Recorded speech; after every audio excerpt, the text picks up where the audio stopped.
I was helping my parents organize their bedroom paperwork after Dad's knee surgery when I found their will tucked behind old tax documents. My hands trembled as I read that everything goes to my younger brother Tyler, the house savings investments, the family restaurant.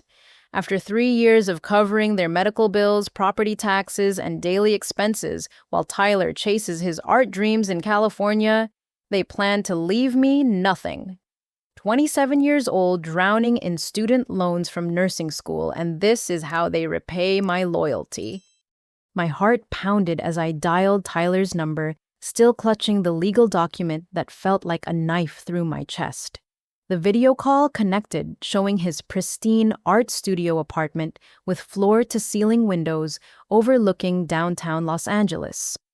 Astrid, what's up? I'm kind of busy working on a commission piece, Tyler said, barely looking up from his canvas. His casual dismissal stung, but I pushed forward.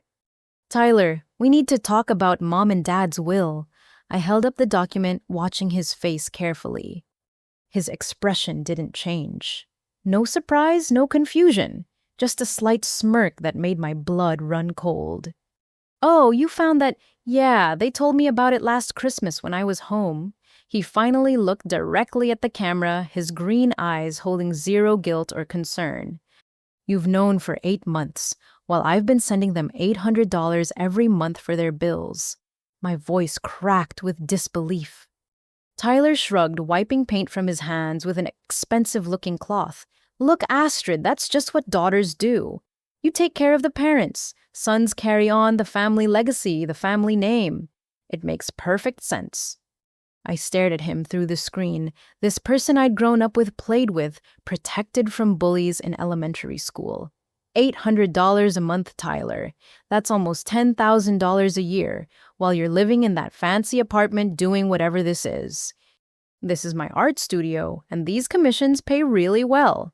Mom and Dad understand that creative careers take time to build. They know I need their support right now. He gestured around the spacious room filled with professional equipment that probably cost more than my entire annual salary as a new nurse. Their support? Tyler, they're borrowing money to pay their property taxes because their Social Security doesn't cover everything. I've been making up the difference while working 12-hour shifts at the hospital. Well, maybe you should have chosen a more lucrative career path like I did. His smugness was infuriating. Besides, you're strong, Astrid. You've always been the tough one. You'll figure it out. What about fairness? What about recognizing that I'm the one who's actually been there for them? Tyler laughed, actually laughed, while setting down his brush. Fairness. Astrid, life isn't about fairness. It's about understanding your role in the family. You're the caretaker. I'm the heir. Mom and Dad need to secure my future because art is unpredictable, but nursing is steady work. You'll always have a job. The casualness of his cruelty left me speechless. This wasn't the brother who used to build blanket forts with me or who cried when our goldfish died when he was 8. So you think I should just keep paying their bills while you get rewarded with everything they own? I don't think about what you should do honestly. That's your choice. But yeah, helping family is what decent people do, regardless of what they might get in return. His words hit like physical blows. Decent people, Tyler. When's the last time you even called them? When's the last time you contributed anything besides taking their money? I don't have money to contribute right now. I'm building something meaningful here. My art speaks to people, touches their souls. Not everyone can understand the value of creative work. Right now, Tyler, you haven't contributed anything in 3 years. Not even a phone call on their anniversaries. I sent Mom a birthday card last year. You sent her a generic card from a gas station with your signature. I know, because she showed it to me like it was a personal letter from the president. Tyler's face hardened. Look, I don't have time for this guilt trip. Some of us have important work to do. If you want to stop helping them, that's your decision. But don't expect me to pick up your slack. I have my own responsibilities. Your responsibilities? Like what exactly? Like building a career that will make the family name mean something. Like creating art that will outlast all of us. like pursuing something meaningful instead of just collecting a paycheck. The condescension in his voice made my hands shake. Nursing isn't meaningful.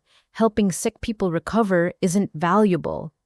It's fine work, I suppose, but it's not going to elevate the family legacy. Anyone can learn to give medications and take vital signs. Not everyone can create beauty that moves the human spirit. I realized then that this conversation was pointless. Tyler didn't see me as his equal, didn't value my sacrifices, and felt completely entitled to everything our parents had worked for while contributing nothing himself. Well, Tyler, since you're so confident about inheriting everything, you won't mind that I'm stopping all financial support for mom and dad immediately. His smirk faltered slightly. What do you mean? I mean, no more $800 monthly payments. No more emergency money for car repairs or medical bills. If you're getting the house and the savings and the restaurant, then you can start taking care of their current needs too. Astrid, that's ridiculous. I told you I don't have that kind of money right now. Then maybe you should get a real job like the rest of us.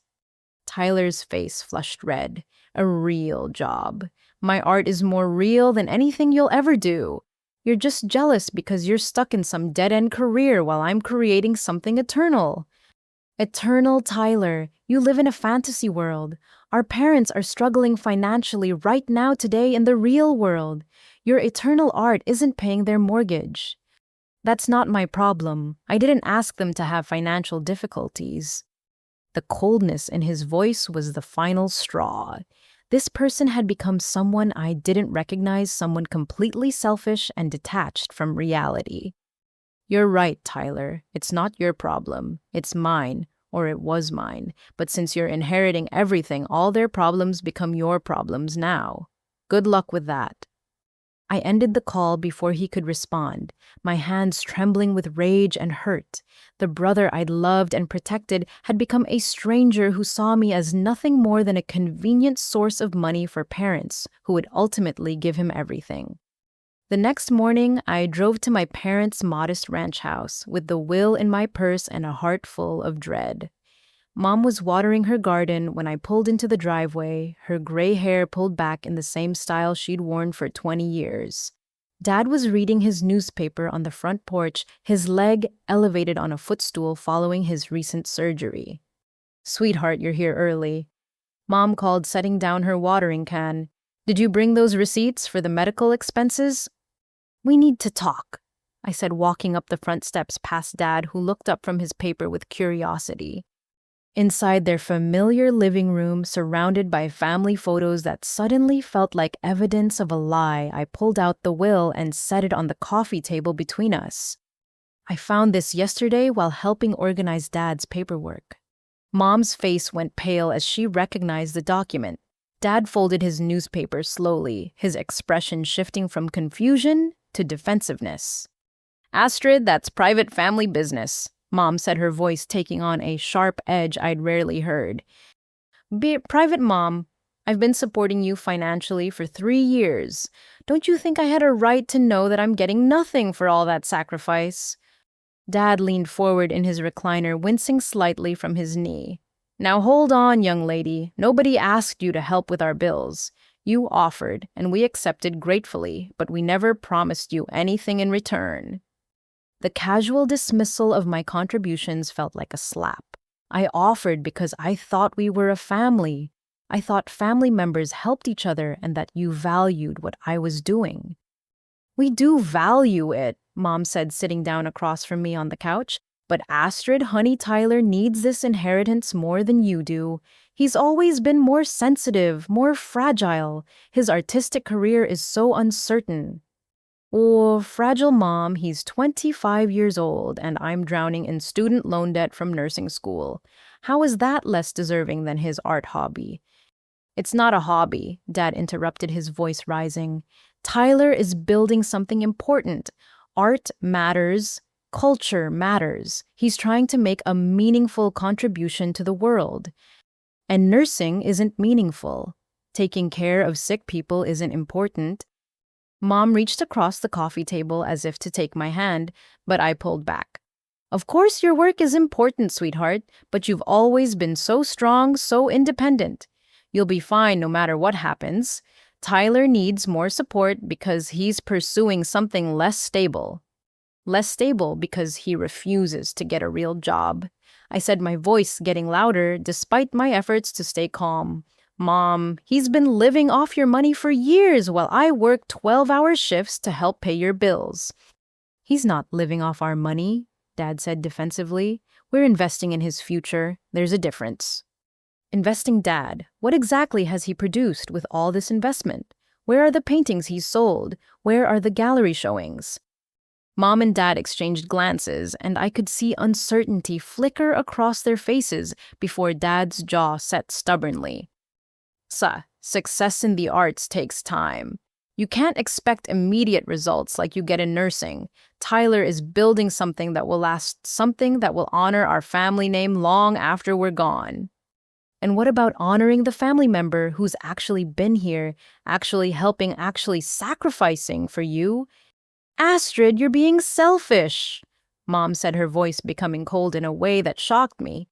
Family means supporting each other unconditionally. It means doing what's right without expecting rewards. The hypocrisy was staggering. Unconditionally, Mom, you're literally putting conditions on your love by choosing to reward Tyler and ignore my contributions. We're not ignoring anything, Dad said. We're making practical decisions about who needs what. Tyler needs financial security because his income is unpredictable. You have a steady job with good benefits. You'll always be able to take care of yourself. So my punishment for being responsible is getting nothing. My reward for helping you is being cut out of your will entirely. It's not a punishment, Mom insisted. It's just practical planning.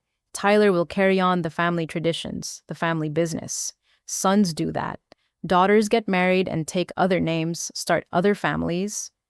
Her words revealed assumptions about my life that were completely wrong and deeply hurtful. Mom, I'm not married. I'm not planning to get married anytime soon. I'm here, I'm single. I'm the one taking care of you. Tyler is in California, living his dream life while ignoring his responsibilities. He's not ignoring anything. He calls every few weeks. He sent me a lovely birthday card last year. The defense of Tyler's minimal effort compared to my daily sacrifices was maddening. A gas station birthday card once a year equals 3 years of monthly financial support. Money isn't everything, Astrid. Tyler shows his love in other ways. What ways? Name one thing Tyler has done for this family in the past 3 years besides take money. Mom's silence stretched uncomfortably long before she finally said, "He's building a career that will make us proud. That's enough." Dad jumped in to support her. "Your brother is following his dreams. We want to make sure those dreams have a chance to succeed. You're already successful. You have a good job, you're independent. You don't need our help the way he does." Independent, Dad. I live in a studio apartment and eat ramen noodles 3 nights a week because I'm sending you $800 a month. How is that independence? Well, maybe you're overextending yourself, Mom said dismissively. Nobody forced you to send that much money. The blame shifting was the final straw. They had accepted my money gratefully for 3 years, calling me their angel, their blessing, their wonderful daughter. Now that I'd discovered their real priorities, suddenly my sacrifices were my own fault. You're right, Mom. Nobody forced me, and nobody's forcing me to continue. Both parents went silent, staring at me with expressions of shock and growing alarm. What does that mean? Dad asked slowly.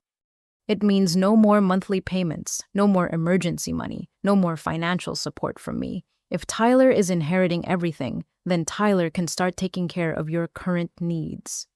Ah, Astrid, that's ridiculous, Mom said, her voice rising to near panic. Tyler doesn't have that kind of money right now. Then maybe he should get a job that pays enough to support the parents who are planning to give him everything they own. You can't just abandon us, Dad said, leaning forward desperately. We depend on that money for basic expenses. And I depended on feeling valued and respected in this family. Apparently, we're both going to be disappointed. Mom started crying, which had always been her most effective manipulation tactic. Astrid, please don't do this. We love you so much. Just because Tyler is getting the inheritance doesn't mean we don't appreciate everything you do.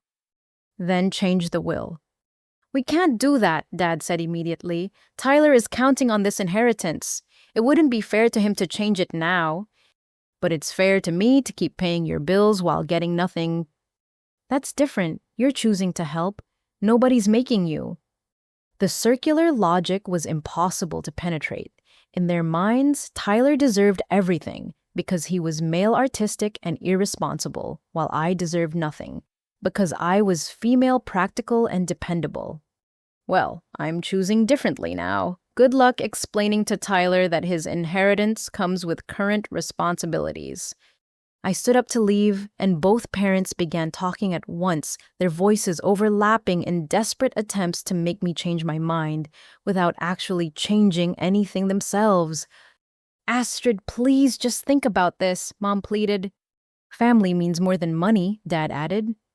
You're right, Dad. Family means more than money. Too bad you don't actually believe that. I left them sitting in their living room, probably already calculating how they would manage their bills without my support, while still refusing to admit that their treatment of me was fundamentally unfair.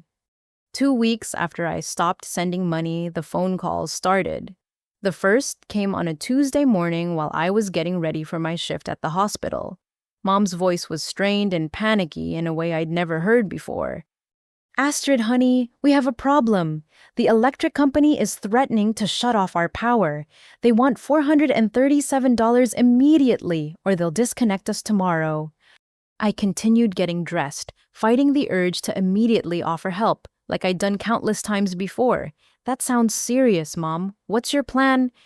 Our plan, sweetheart. We were hoping you could cover this just this once. It's an emergency. I thought Tyler was handling your financial needs now, since he's inheriting everything. Tyler doesn't have that kind of money available right away. His income from art sales is irregular, you know that. The familiar excuses felt hollow now. Mom, have you actually asked Tyler to help with this specific bill? A long pause. Well, no, but we know he's struggling to establish his career. We can't burden him with these kinds of immediate demands. But you can burden me with them. That's different, Astrid. You have a steady paycheck.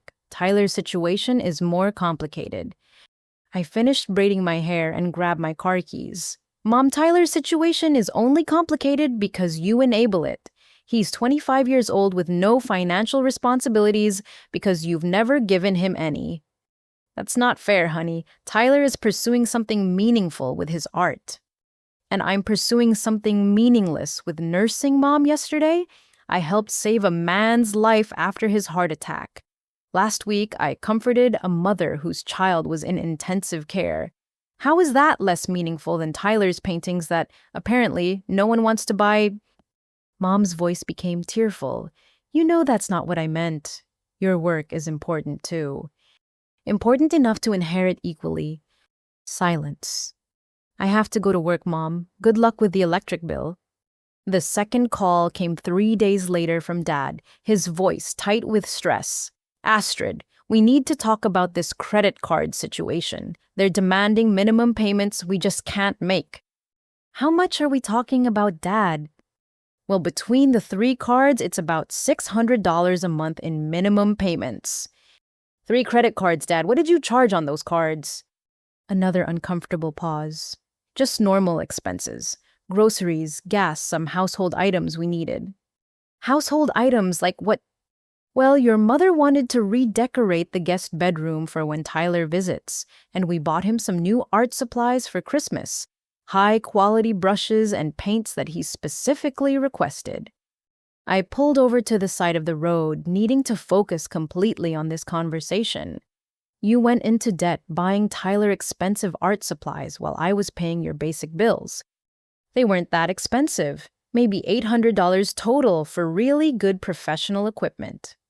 $800 equals 1 month of the money I was sending you. Dad, you use my financial support to buy Tyler luxury items while going into credit card debt for basic expenses. It's not like that, Astrid. We thought we could manage the payments ourselves. We didn't expect the interest rates to be so high. What are the interest rates? Well, they've gone up since we opened the accounts. Now they're around 24%. I calculated quickly in my head. They were paying astronomical interest on credit cards they'd used to buy Tyler gifts while depending on my money for necessities. The financial irresponsibility was staggering. Dad let me understand this correctly. You have 3 credit cards with 24% interest. You owe minimum payments of $600 a month, and you've been using the cards to buy Tyler things while using my money for bills. When you put it like that, it sounds worse than it is. How does it sound better than it is?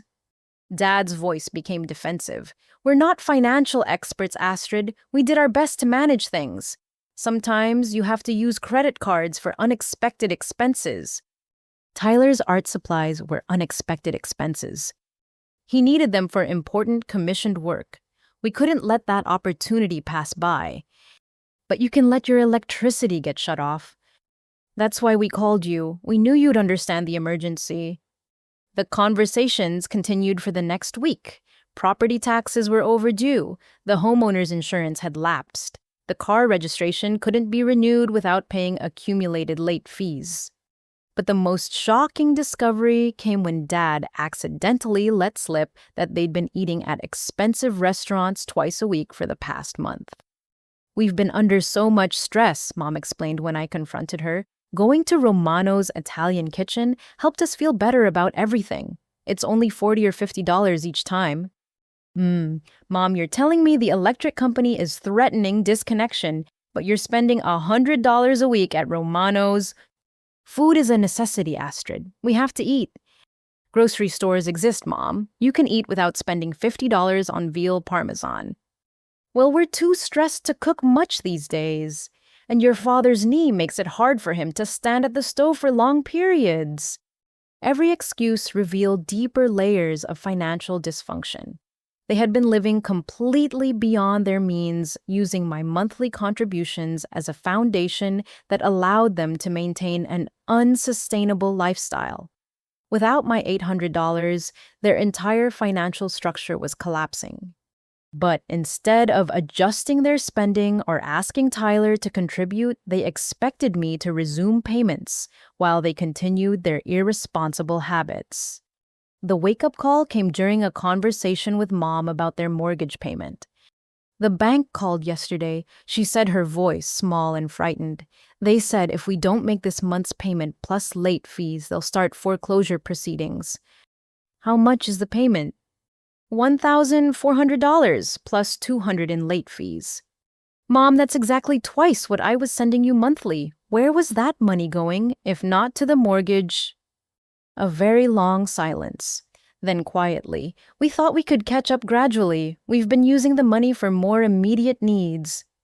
Like Tyler's art supplies and Romano's Italian kitchen. Those weren't the only expenses, Astrid. Life is expensive.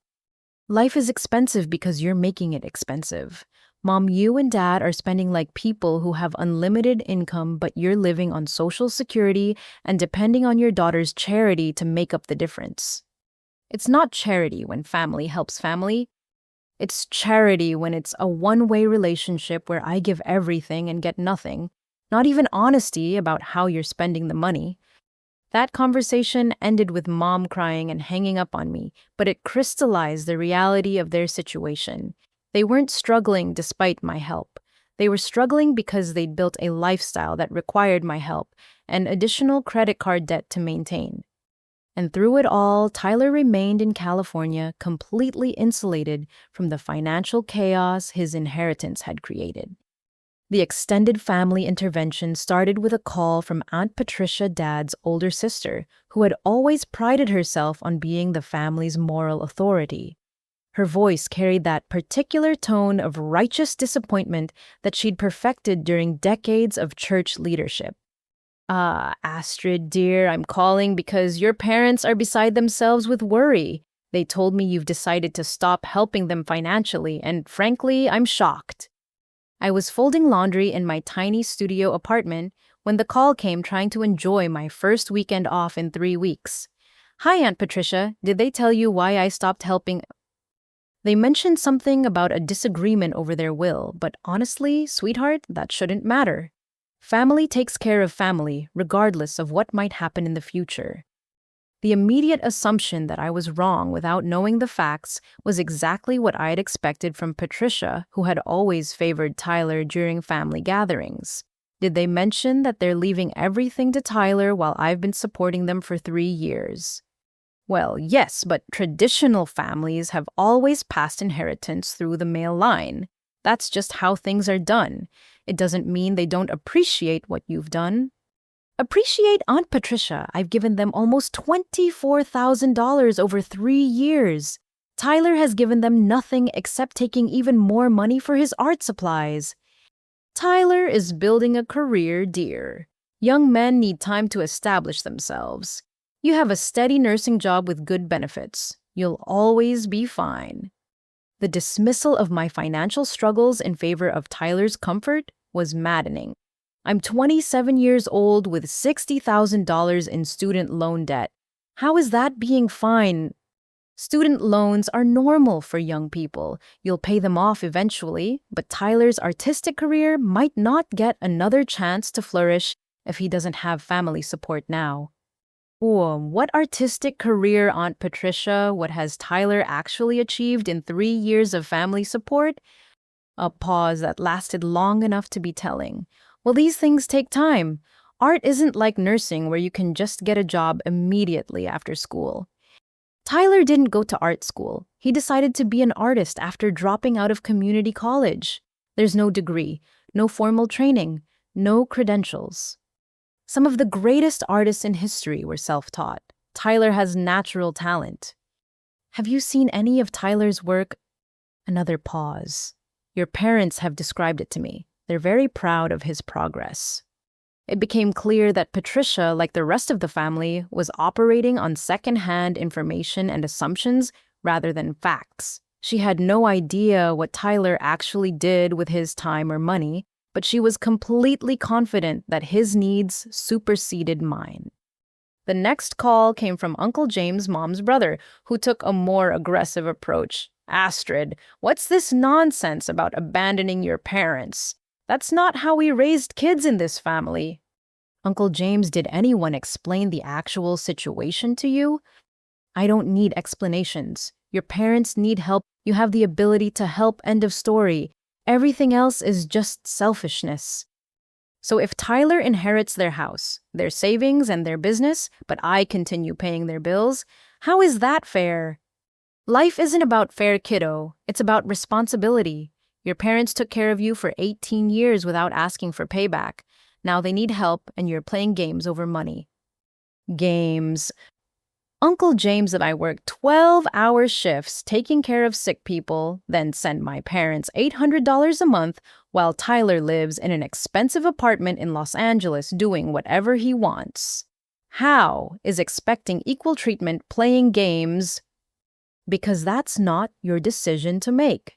Parents decide how to distribute their assets. Kids don't get to negotiate inheritances like business deals. But kids do get to decide how much financial support they can afford to give. Not when their parents are in crisis, they don't. You step up when family needs you, period. The moral certainty in James's voice was absolute and completely one-sided. In his worldview, I had obligations, but no rights, responsibilities, but no reasonable expectations of fairness. More calls followed throughout the week. Cousin Michelle, who lived in Denver and hadn't spoken to our parents in 2 years, called to lecture me about family loyalty. Cousin David, who had borrowed $5,000 from Dad 10 years ago and never paid it back, called to remind me that family members should help each other without keeping score. The most painful call came from my grandmother, Mom's mother, who was 86 years old and living in an assisted care facility. Astrid, sweetheart, your mother called me crying yesterday. She said you're angry about something and won't help with their bills anymore.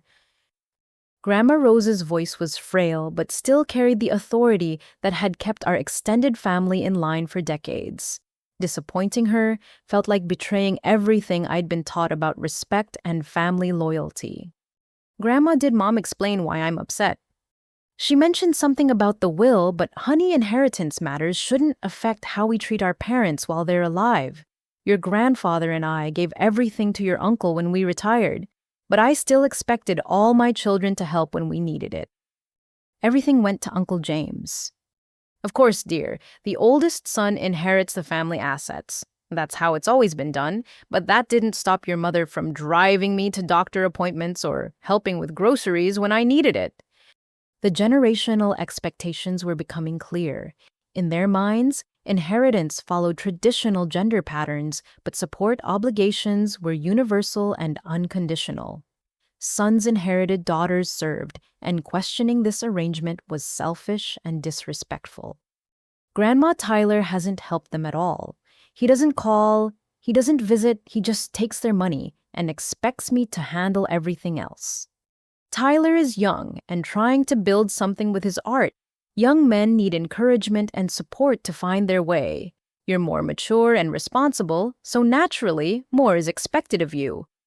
More is expected, but less is given. Ewa, Astrid, honey, life isn't about keeping score with your parents.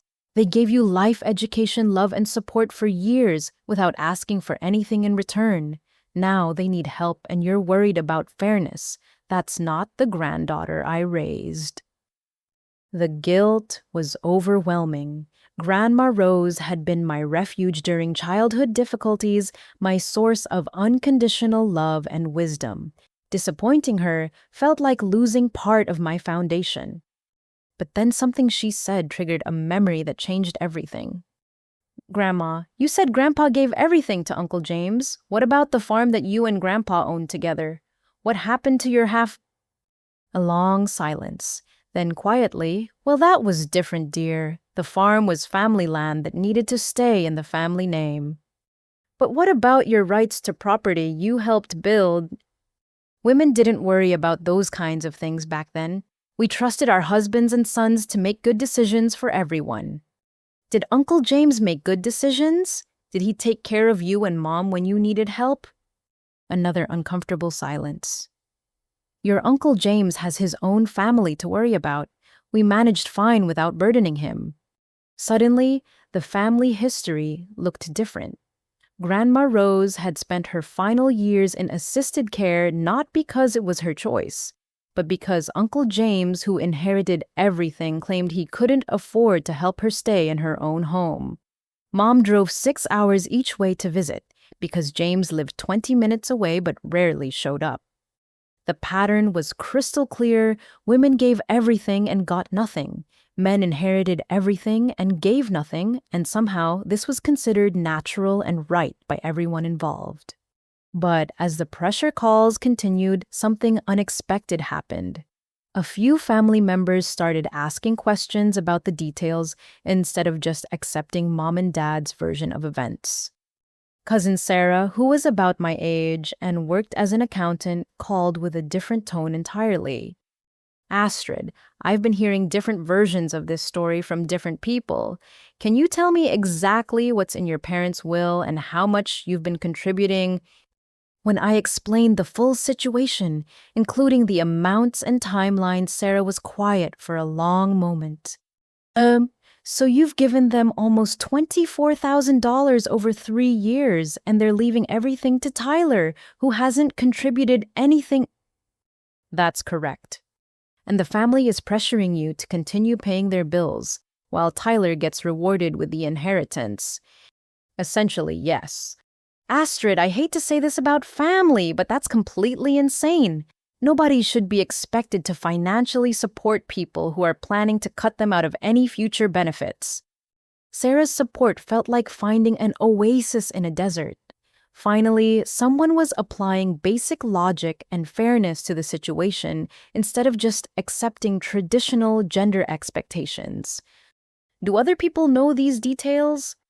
I don't think so. Most of the family seems to be operating on Mom and Dad's version, which apparently doesn't include specifics about money or Tyler's lack of contribution. Well, they're getting specifics now. This is ridiculous, and I'm going to make sure people understand what's really happening. That conversation marked a turning point. As Sarah and a few other family members learned the full facts, the pressure calls began to decrease and the tone began to shift. Some relatives started questioning whether the parents' expectations were reasonable and whether Tyler's behavior was acceptable. But mom and dad were just getting started with their campaign to get me back in line. 3 weeks after the family pressure campaign began, I got an unexpected phone call from Jessica Martinez, someone I hadn't spoken to since high school graduation 9 years ago.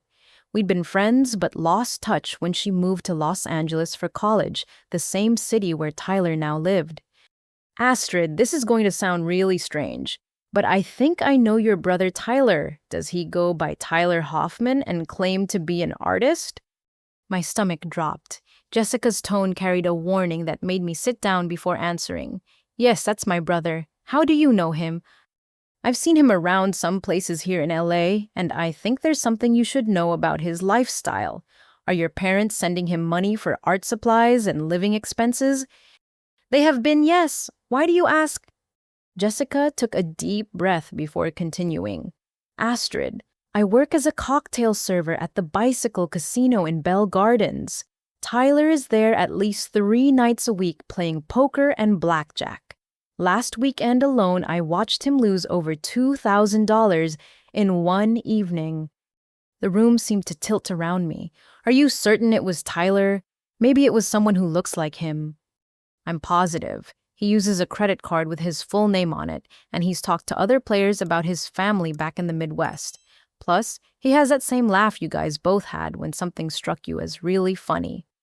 My childhood memories of Tyler's distinctive giggle confirmed Jessica's identification, but my mind was struggling to process this information. Jessica, he's supposed to be using that money for professional art supplies and studio rent.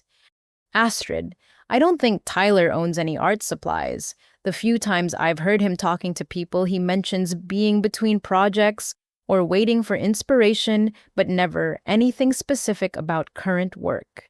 And the apartment address he gave to one of the other servers when they were exchanging numbers is in a really expensive building in West Hollywood. How expensive? I looked it up out of curiosity because I was thinking about moving to that area. Studio apartments there start at around $3,000 a month. The numbers made my head spin.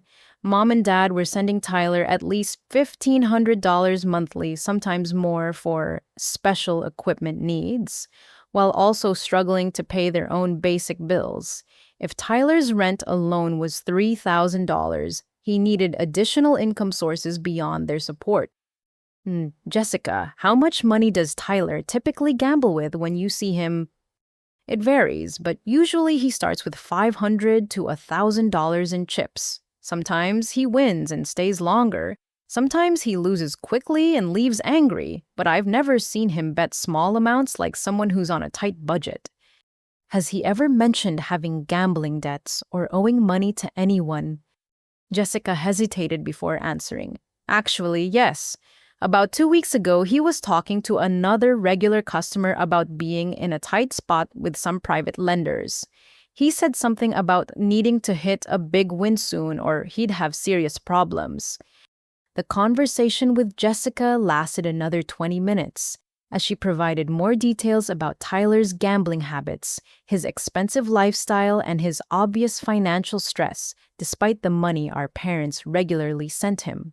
By the time we hung up, I had a completely different picture of my brother's life in Los Angeles. Tyler wasn't a struggling artist building a meaningful career. He was a gambling addict, living in an expensive apartment, burning through family money at casino tables, while our parents sacrificed their financial security to support what they believed was his artistic dream. I immediately called Tyler's number, my hands shaking with anger and disbelief.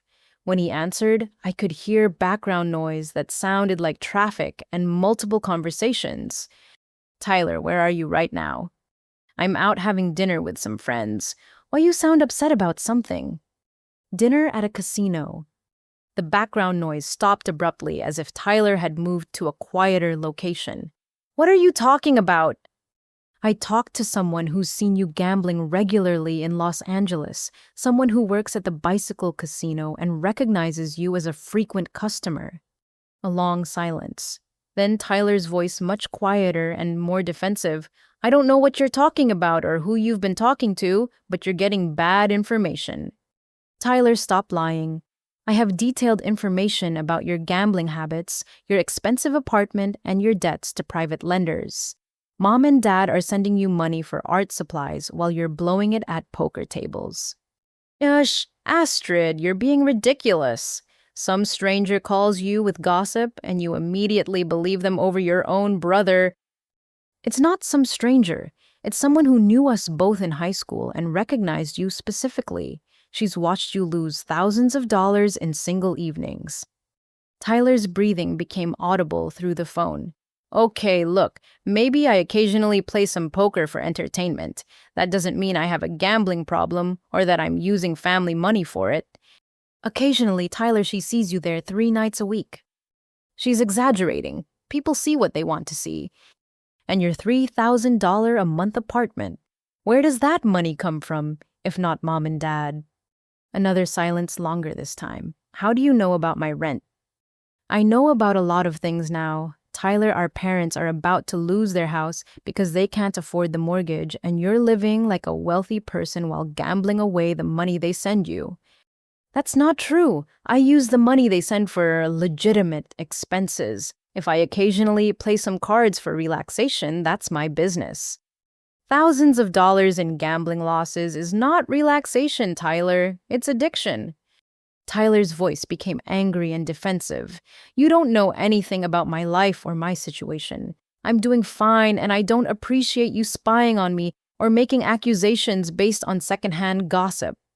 Then prove it. Show Mom and Dad your art studio. Show them the paintings you've completed. Show them gallery contracts or commissioned work agreements. I don't have to prove anything to you, but you do have to prove something to the parents who are sacrificing their financial security for your supposed career. Tyler, they're eating ramen noodles so they can send you money that you're gambling away. They're not eating ramen noodles. Stop being so dramatic. They're about to lose their house, Tyler. The mortgage company started foreclosure proceedings because they can't make payments while supporting your lifestyle.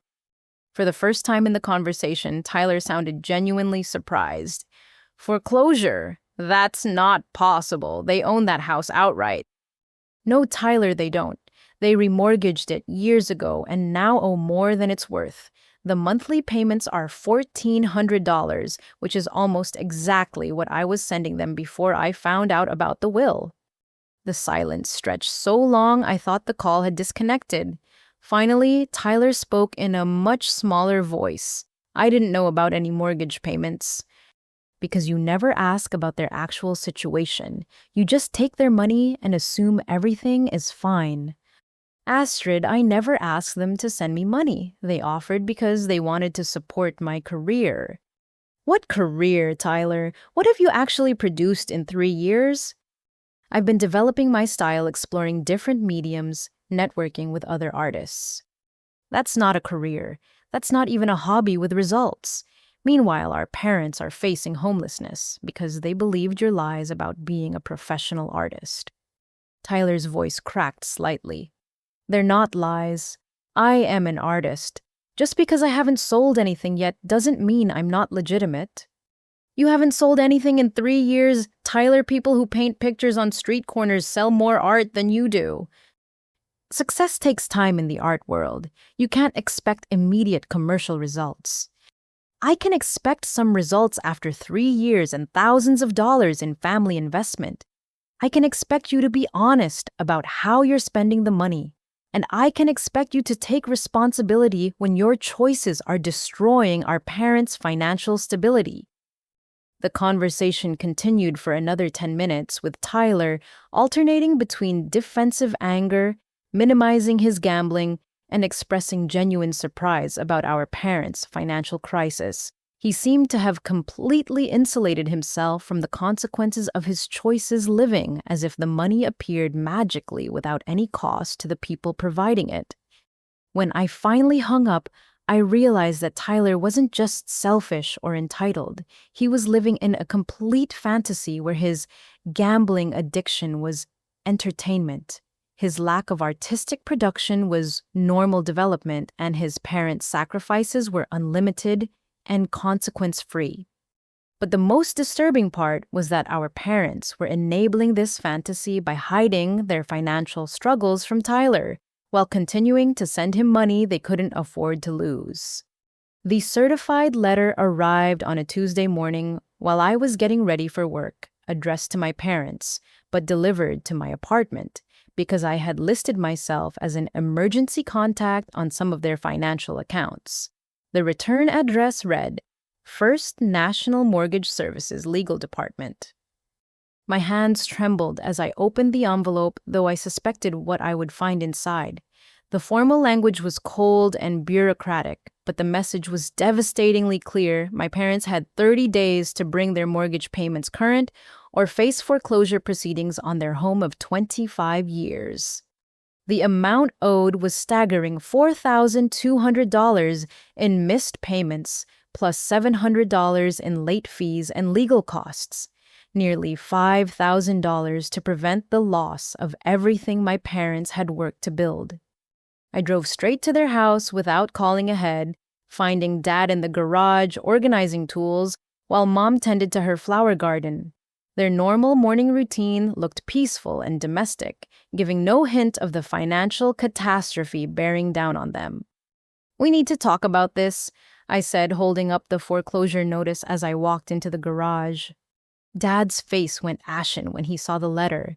Mom dropped her gardening gloves and walked over her expression, shifting from confusion to terror as she read over my shoulder.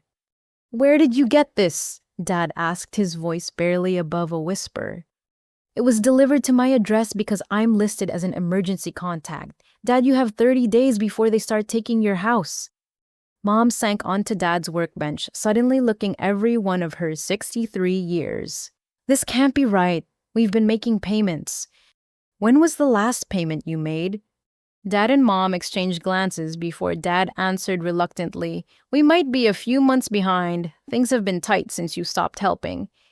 "A few months, Dad? This says you haven't made a payment since February. It's now June." "Well, we were hoping to catch up gradually," Mom said, wringing her hands. "We didn't think they'd move this quickly."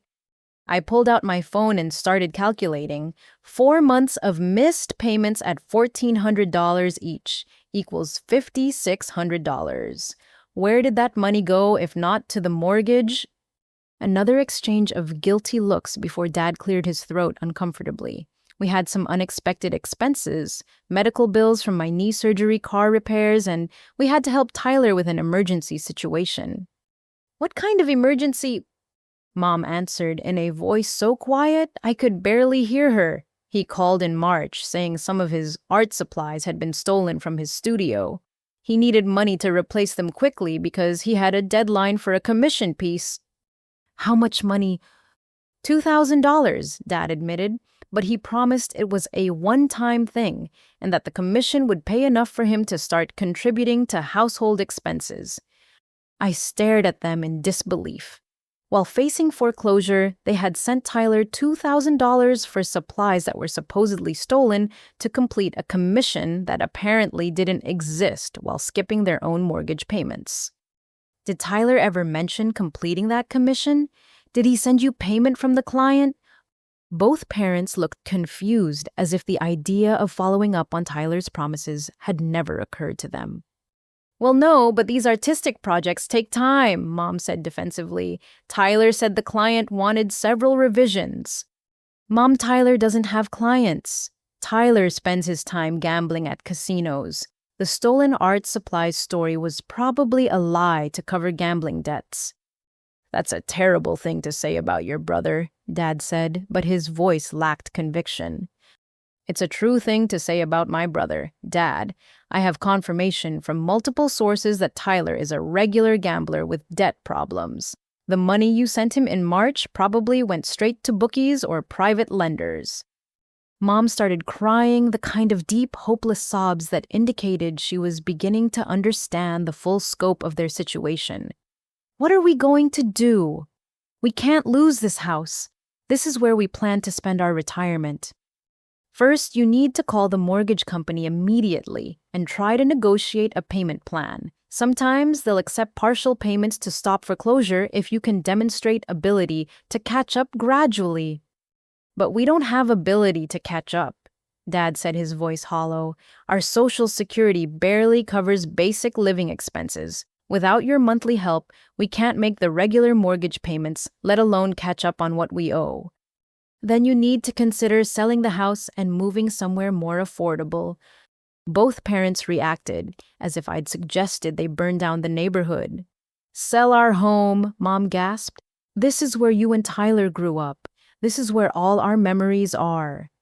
Mom, memories don't pay mortgages. You're living in a house you can't afford while sending money to Tyler that you don't have. But the house is supposed to be Tyler's inheritance, Dad said. If we sell it, what will we leave him? The focus on Tyler's future benefits while facing immediate homelessness was maddening. Dad, if you lose the house to foreclosure, Tyler inherits nothing anyway. At least if you sell it voluntarily, you might get some money to live on. We can't ask Tyler to give up his inheritance because of our temporary financial difficulties, Mom said firmly. Why am temporary, Mom? These aren't temporary difficulties. You've been living beyond your means for years, depending on my support and credit cards to make up the difference. This is your permanent financial reality. Dad stood up abruptly, his face flushed with anger and embarrassment. We didn't ask for financial advice, Astrid. We asked for help from family during a difficult time. Help doing what? Continuing to live unsustainably while sending money to Tyler that you don't have. Dad enabling Tyler's gambling addiction isn't helping anyone. Tyler doesn't have a gambling addiction, Mom said, but her voice wavered with uncertainty. He's just going through a rough patch with his artistic career. I pulled out my phone and showed them Jessica's contact information. Call this number. Ask to speak with Jessica Martinez at the Bicycle Casino. Ask her how often she sees Tyler and how much money he typically gambles. Both parents stared at the phone number as if it were a snake that might bite them. We're not calling some stranger to gossip about our son, Dad said. Then call Tyler directly. Ask him to send you photographs of his current artwork. Ask him for documentation of the commissioned piece he supposedly needed emergency money to complete. Ask him for receipts for the stolen art supplies. We trust our son, Mom said. We don't need to interrogate him like a criminal. But you need to interrogate me like a criminal for stopping financial support after discovering I'm getting nothing in return. The conversation continued for 2 hours, circling endlessly around their unwillingness to face Tyler's reality or their own financial situation. They wanted me to resume monthly payments so they could continue avoiding difficult truths and hard decisions. By the time I left, nothing had been resolved. They refused to contact Tyler for help, refused to consider selling the house, refused to acknowledge Tyler's gambling problem, and refused to change their financial habits. But they expected me to solve their crisis by returning to my role as their unpaid financial support system. 3 days later, Dad called me from the hospital. The stress of the foreclosure notice had triggered chest pains severe enough that Mom had called an ambulance. After extensive testing, doctors determined he had suffered anxiety-induced cardiac symptoms rather than an actual heart attack, but the medical bills would add another layer to their financial crisis. The cardiologist wants me to reduce stress and avoid financial worries, Dad told me from his hospital bed. Maybe this whole situation is a sign that we need to get back to normal family relationships instead of fighting over money. Normal family relationships would involve Tyler contributing to the family instead of just taking from it. Tyler is doing his best, Astrid. Not everyone can be as successful as you are. Even facing foreclosure and hospitalization, Dad was more willing to make excuses for Tyler than to expect basic responsibility from him. The crisis was revealing that their enablement of Tyler wasn't just unfair to me, it was destroying their own future security. But they still couldn't see it. The manipulation campaign began in earnest the morning after Dad was discharged from the hospital. I was reviewing patient charts during my lunch break when Mom called, her voice shaking with what sounded like genuine terror. "Astrid, honey, I need you to know that your father might not survive this stress much longer. The doctor said his heart can't handle this kind of emotional strain, and I think he's given up hope." Mom, the cardiologist, said Dad's symptoms were anxiety-related, not a heart condition. His heart is physically fine. Fine, Astrid. He's lost 15 pounds in 2 weeks. He sits in his chair staring at that foreclosure notice for hours at a time.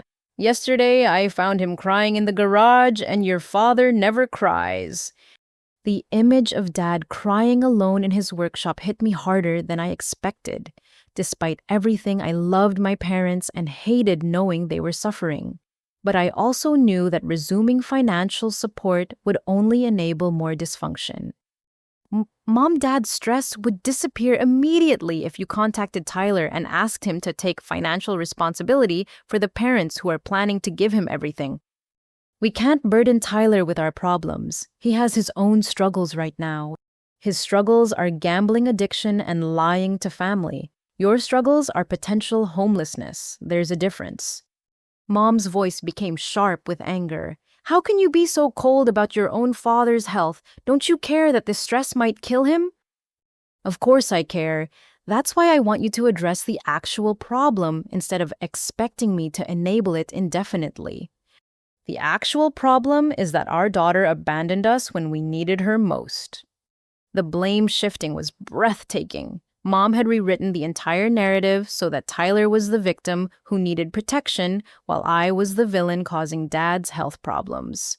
Mom, I didn't abandon you. I stopped enabling financial irresponsibility after discovering that 3 years of sacrifices earned me nothing in your will. This isn't about the will anymore, Astrid. This is about your father's life. The conversation ended with Mom hanging up on me, but the emotional manipulation was just beginning. Over the next week, I received increasingly dramatic updates about Dad's declining condition, each designed to pressure me into resuming payments. Your father couldn't eat breakfast this morning because he's so worried about losing the house. Dad fell asleep at the kitchen table last night because he can't sleep in bed anymore. He just lies there calculating bills. I found your father looking through old photo albums, probably thinking about all the memories we'll lose when they take our home. Each call was carefully crafted to maximize guilt, while minimizing any mention of alternative solutions or Tyler's responsibility.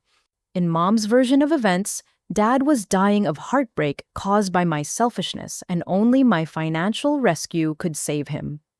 The emotional manipulation reached its peak when both parents showed up at the hospital, where I worked, appearing during the shift change when the lobby would be full of my colleagues and supervisors.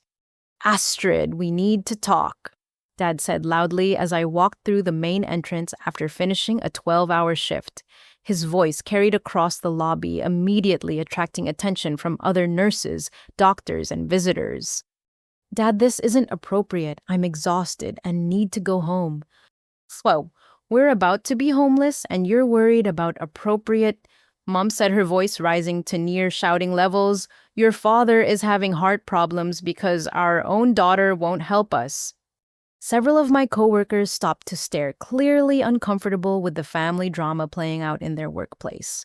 I felt my face burning with embarrassment as conversations around us quieted so people could listen. Please keep your voice down, I whispered. People are watching. Good, Mom said even louder. Maybe they should know that we raised a daughter who would let her parents lose their home over money. Dr. Richardson, the head of our cardiac unit, approached with obvious concern. Astrid, is everything okay? Do your parents need medical assistance? Everything is fine, Dr. Richardson. This is just a family disagreement. Disagreement, Dad said loudly. We're talking about our home, our future, our survival. How is that just a disagreement?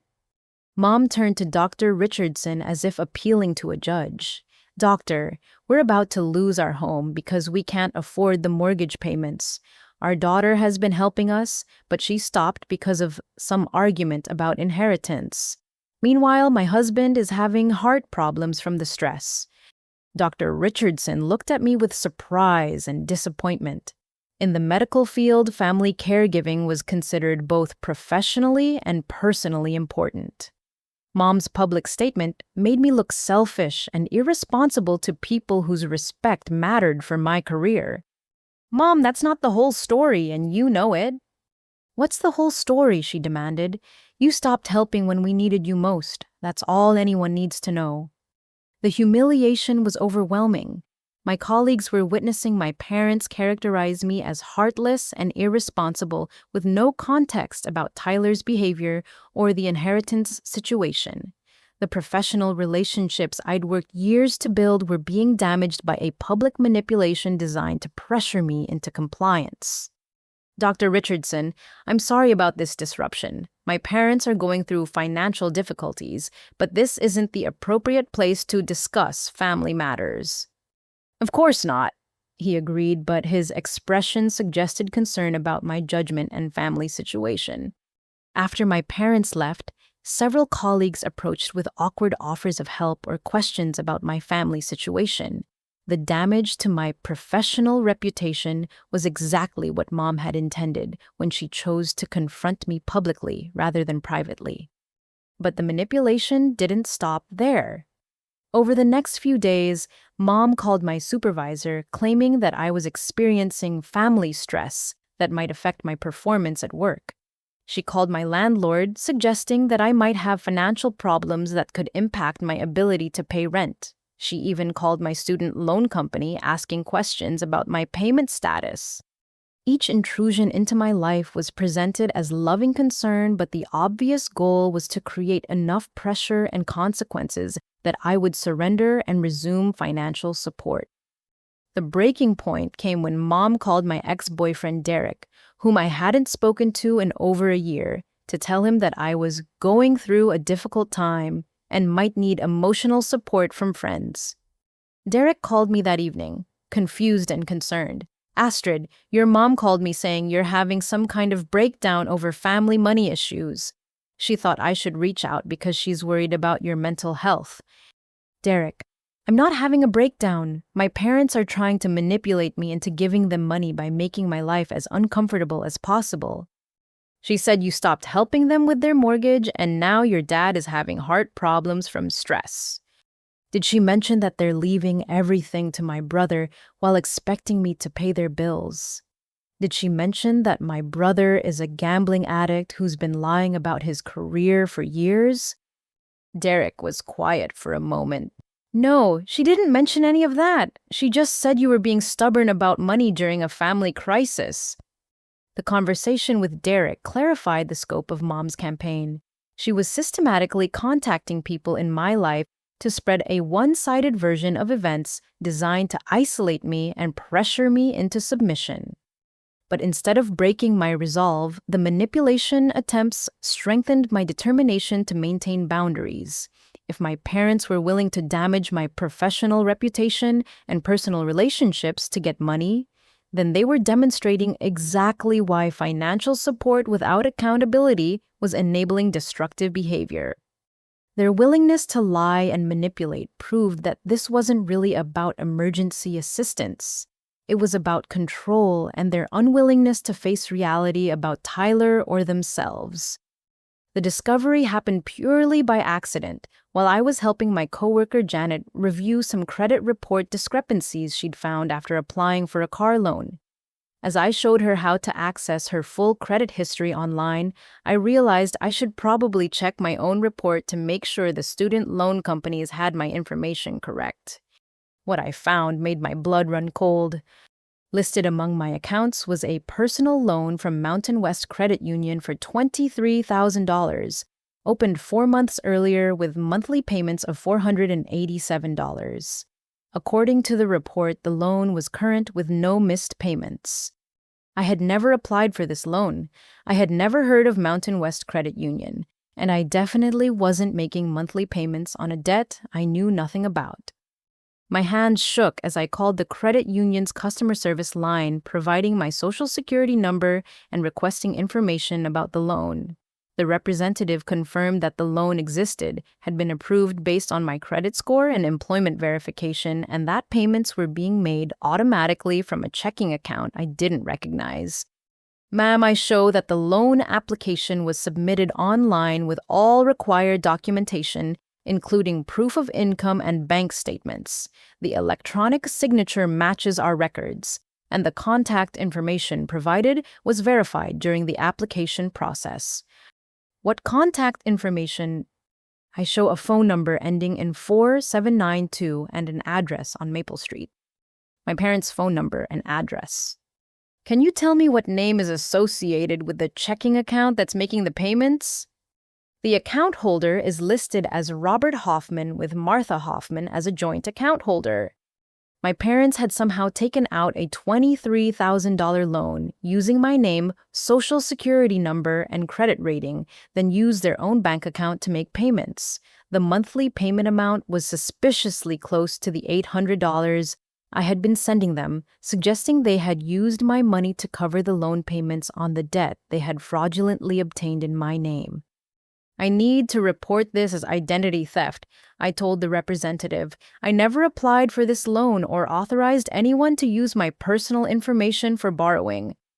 Ma'am, I understand this is concerning, but our records show legitimate documentation and electronic signatures. If you're claiming fraud, you'll need to file a police report and provide us with the case number. The next hour involved calls to credit bureaus, fraud detection services, and finally the local police department. The officer who took my report was sympathetic, but explained that identity theft involving family members was complicated because of the difficulty in proving lack of authorization. Your parents had access to all your personal information. Correct social security number, employment details, banking information. Yes, but I never gave them permission to use that information for borrowing money. That's what we'll need to establish. Do you have any written communication where they discuss this loan with you? No, because they never told me about it. Have you made any payments on the loan yourself?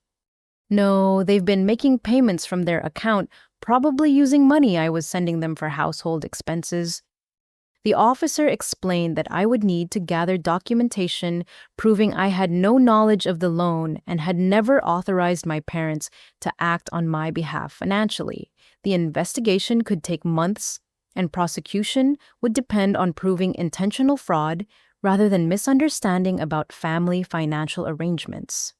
When I confronted my parents that evening, their reaction was everything I had expected and feared. Astrid, sweetheart, we can explain everything, Mom said, trying to pull me into a hug that I avoided. Explain how you committed identity theft. It's not identity theft, Dad said defensively. We're family. We were planning to tell you about the loan once our financial situation stabilized. Planning to tell me, Dad, you forged my signature on legal documents and used my credit rating to borrow money I knew nothing about. We didn't forge anything. We signed for you as family members who were acting in your best interest. The twisted logic was astounding. Acting in my best interest by secretly borrowing money that damages my credit and makes me liable for debt I didn't agree to. The payments are current, Mom said, as if that justified everything. We've been making payments with the money you send us, so your credit hasn't been hurt. You've been using my money to pay for a loan you took out illegally in my name? Mom, that's multiple crimes. Crimes, Astrid, we're your parents. Sometimes parents have to make difficult decisions to protect their families. Protect your family by destroying my financial future. Dad leaned back in his chair, suddenly looking much older. We needed the money to catch up on bills and help Tyler through his difficult period. We thought we could manage the payments ourselves until things got better. What did you use the $23,000 for? Mom and Dad exchanged guilty glances before Dad answered reluctantly. Some of it went to overdue bills, some went to Tyler for his emergency situations, some went to the credit card payments we couldn't manage. How much went to Tyler?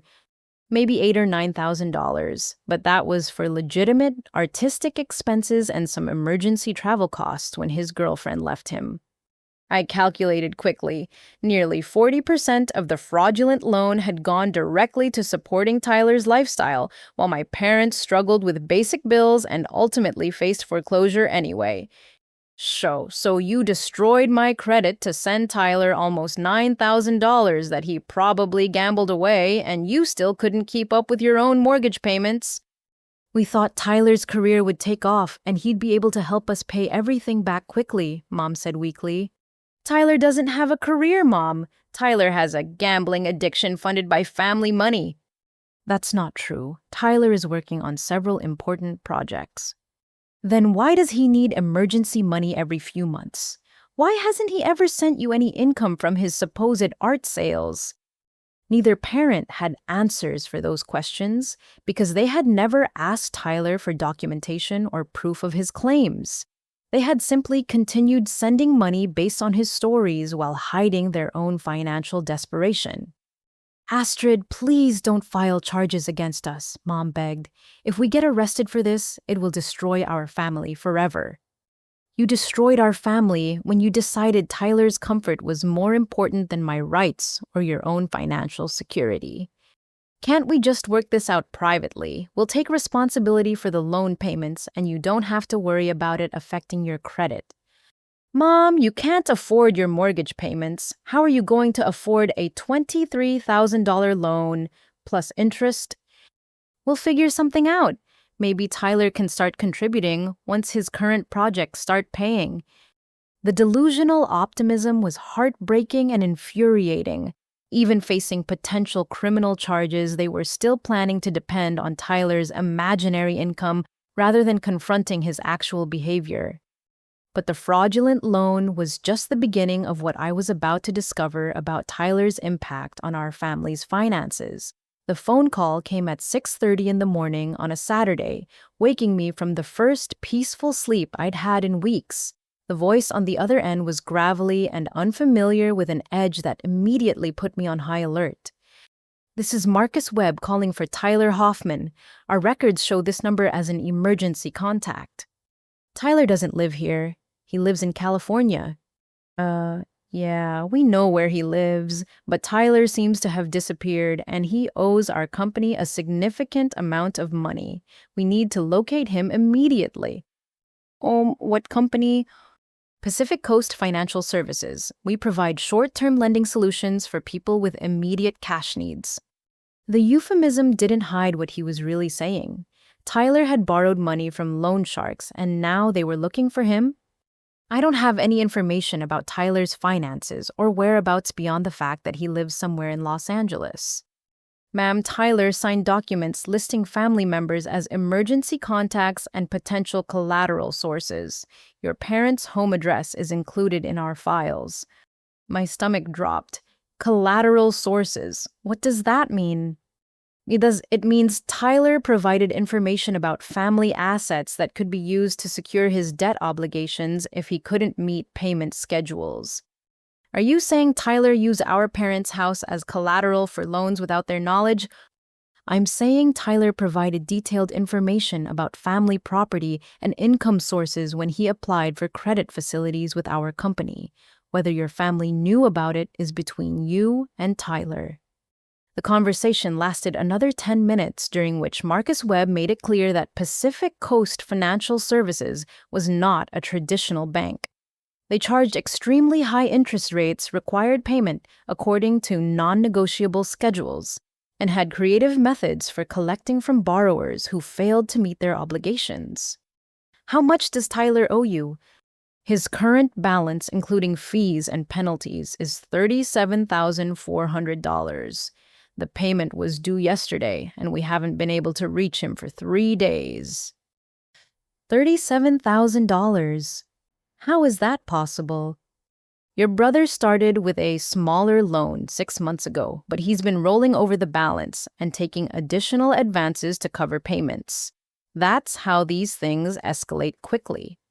As soon as I hung up with Marcus Webb, I called my parents to warn them about Tyler's situation. Dad answered, his voice groggy with sleep. Dad, you and Mom need to be very careful about security for the next few weeks. Tyler owes money to some dangerous people, and they might show up looking for him. What are you talking about? I explained the phone call and the $37,000 debt, watching Dad's confusion turn to horror as he understood the implications. Tyler wouldn't borrow money from criminals. He knows we couldn't help him if he got into that kind of trouble. Dad, Tyler has been lying about everything else. Why would this be different? Before Dad could answer, I heard Mom screaming in the background. Her voice was high and panicked, coming from somewhere outside the house. Robert, get out here right now. There are men in our driveway. Dad dropped the phone, and I could hear him rushing outside while Mom continued shouting. The line stayed open, but I could only catch fragments of conversation mixed with the sound of car doors slamming. I threw on clothes and drove to their house as quickly as possible, calling 911 on the way to report potential criminal activity. When I arrived, a police car was already in the driveway, and an officer was taking statements from my parents and two men in expensive suits who looked nothing like the stereotypical thugs I had imagined. The situation was both better and worse than I had feared. The men were legitimate representatives of Pacific Coast Financial Services, not violent criminals, but they had come to verify the information Tyler had provided about family assets and to discuss alternative payment arrangements if Tyler remained unavailable. Your son indicated that family members might be willing to assist with his financial obligations if circumstances required it, one of them explained to my parents. We're here to confirm the accuracy of the property and income information he provided. What information? Dad asked, looking confused and frightened. The man consulted a tablet computer. Property at 472 Maple Street valued at approximately $250,000. Monthly Social Security income of $3,200 combined. Savings and checking accounts totaling approximately $40,000. How did Tyler know those details? Mom asked, her voice barely audible. According to our files, he provided bank statements and property tax documents to verify the information.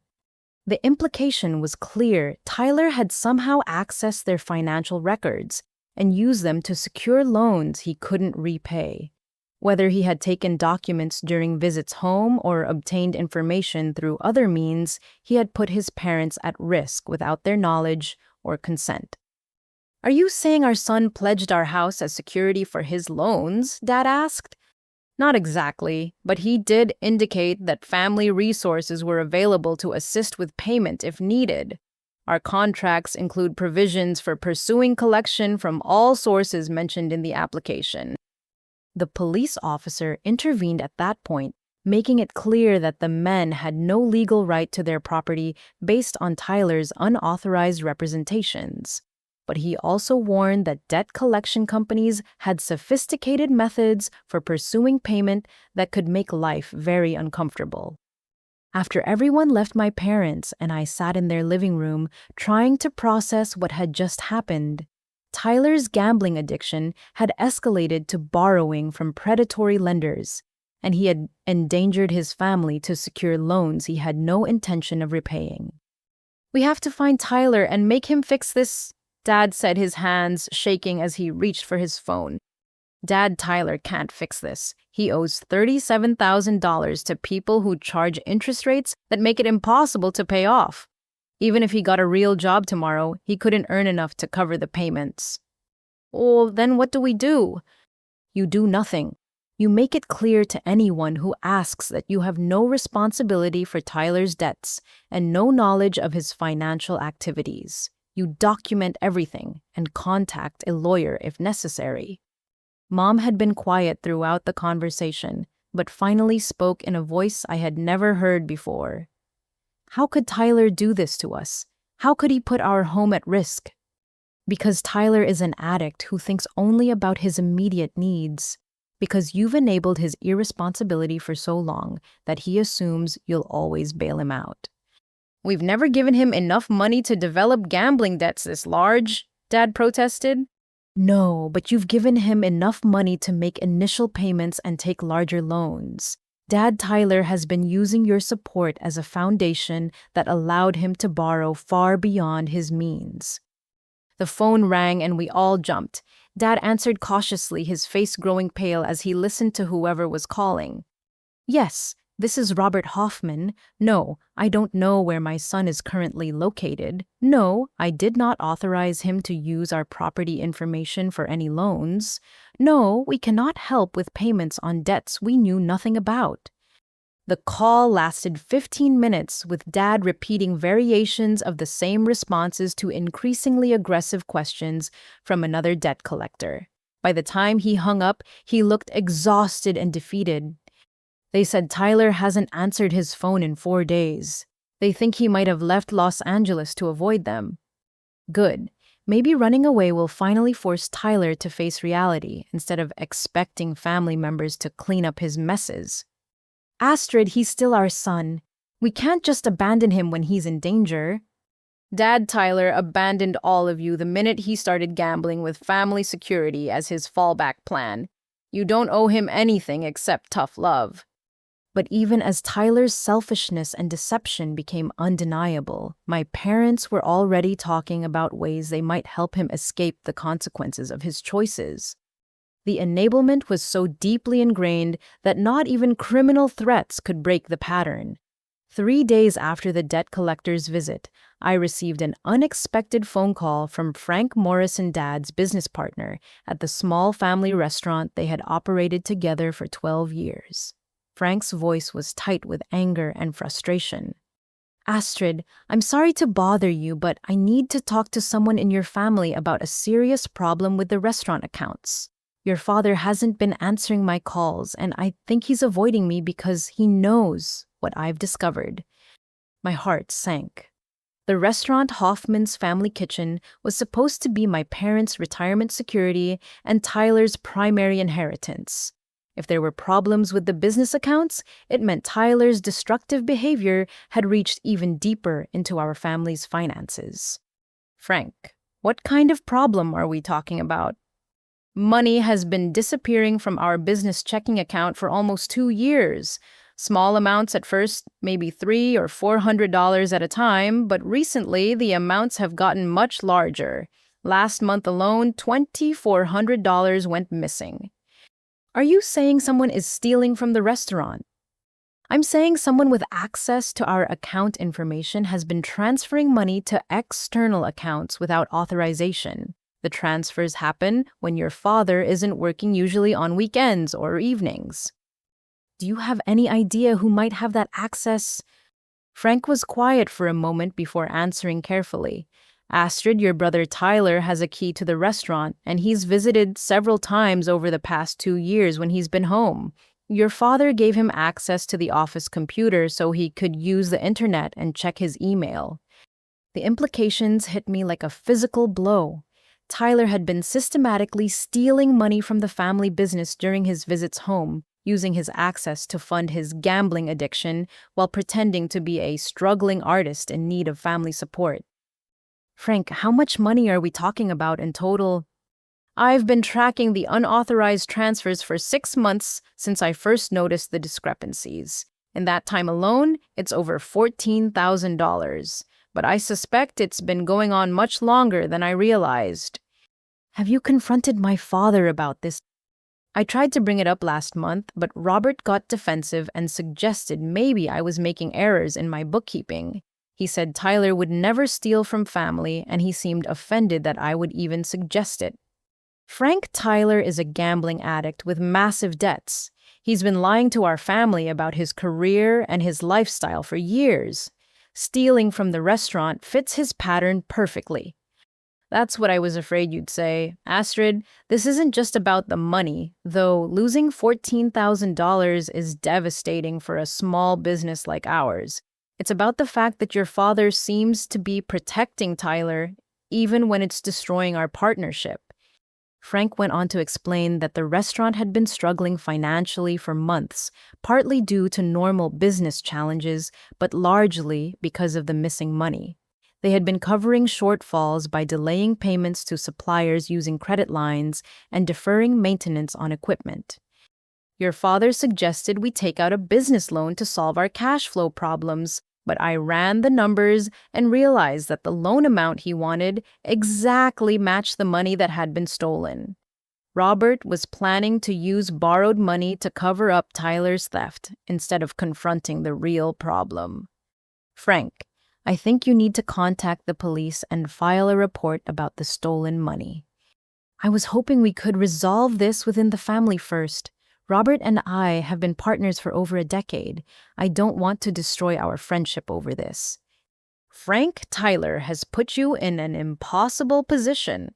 Either you file charges and protect your business, or you enable Tyler's behavior and lose everything you've worked to build. What about your father? If I press charges, Robert might face legal consequences too for covering up the theft. The question forced me to confront the full scope of my family's dysfunction. Dad wasn't just enabling Tyler's gambling addiction, he was actively participating in covering up crimes that were destroying his business partner's livelihood. Frank, my father, made his choice when he decided protecting Tyler was more important than protecting your partnership or his own financial security.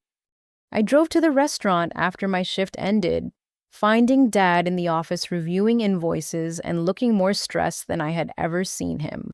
The small dining room was empty except for one elderly couple sharing coffee and pie, a far cry from the busy family establishment it had been during my childhood. Dad, we need to talk about Tyler and the restaurant money.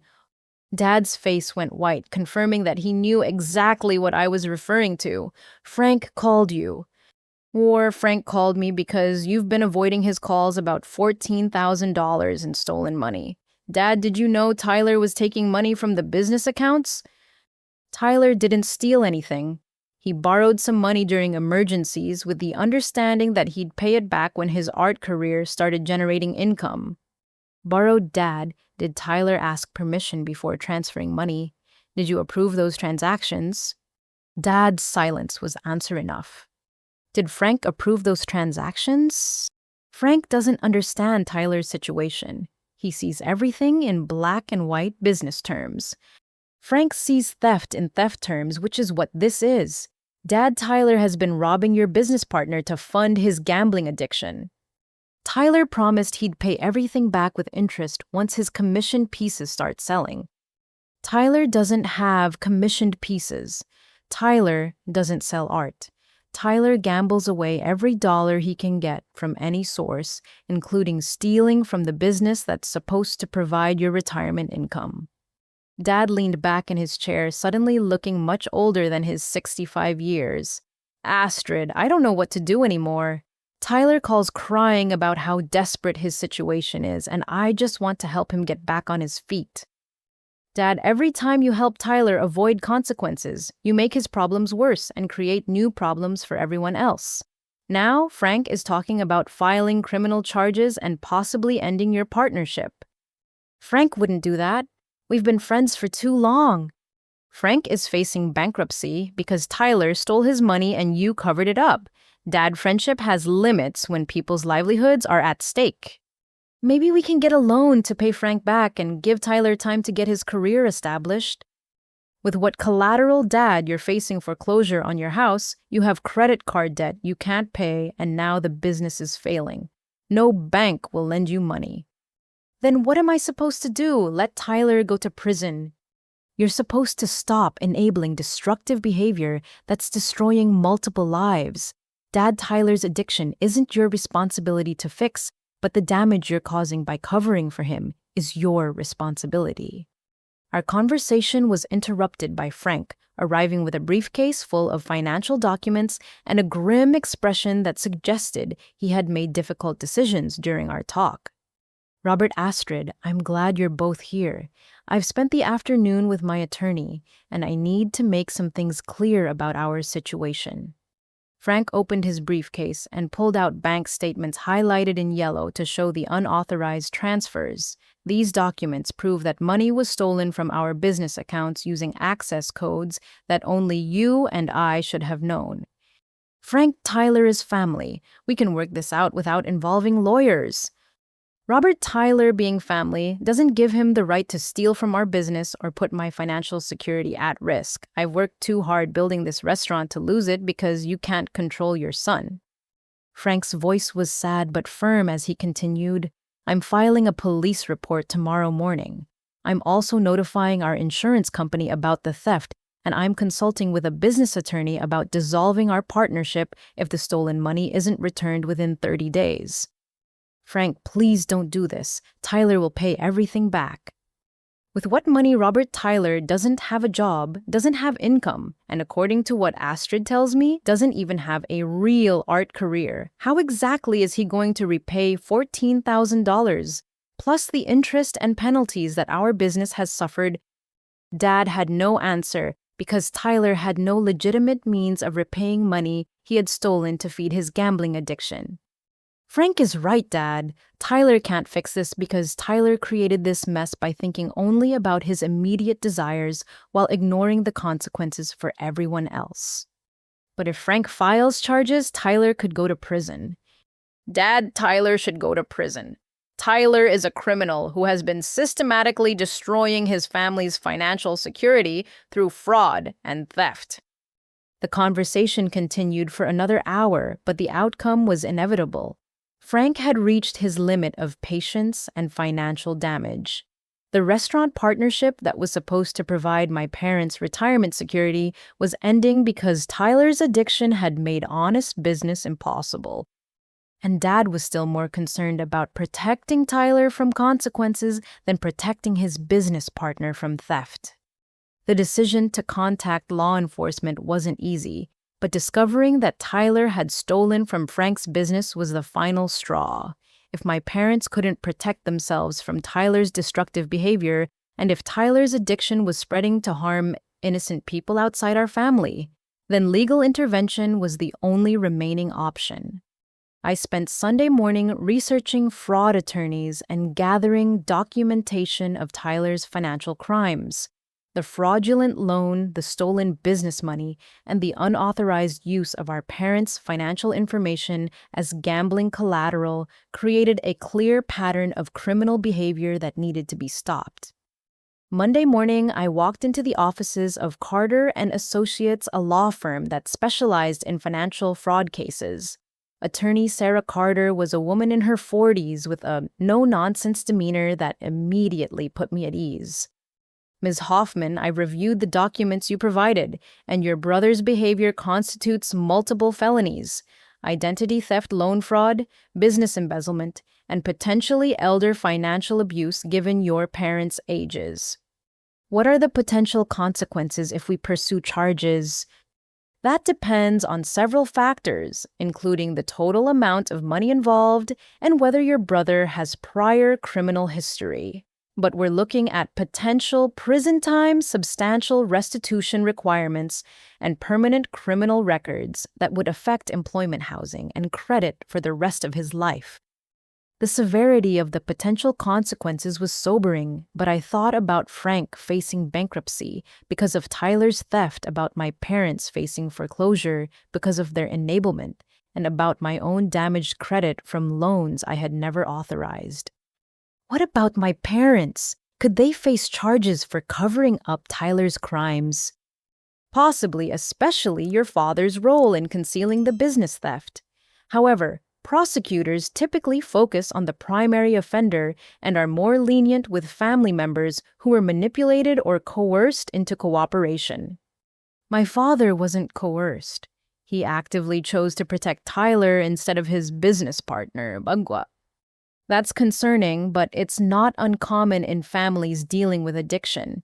The important thing is documenting everything thoroughly and making it clear that you're not willing to be victimized further.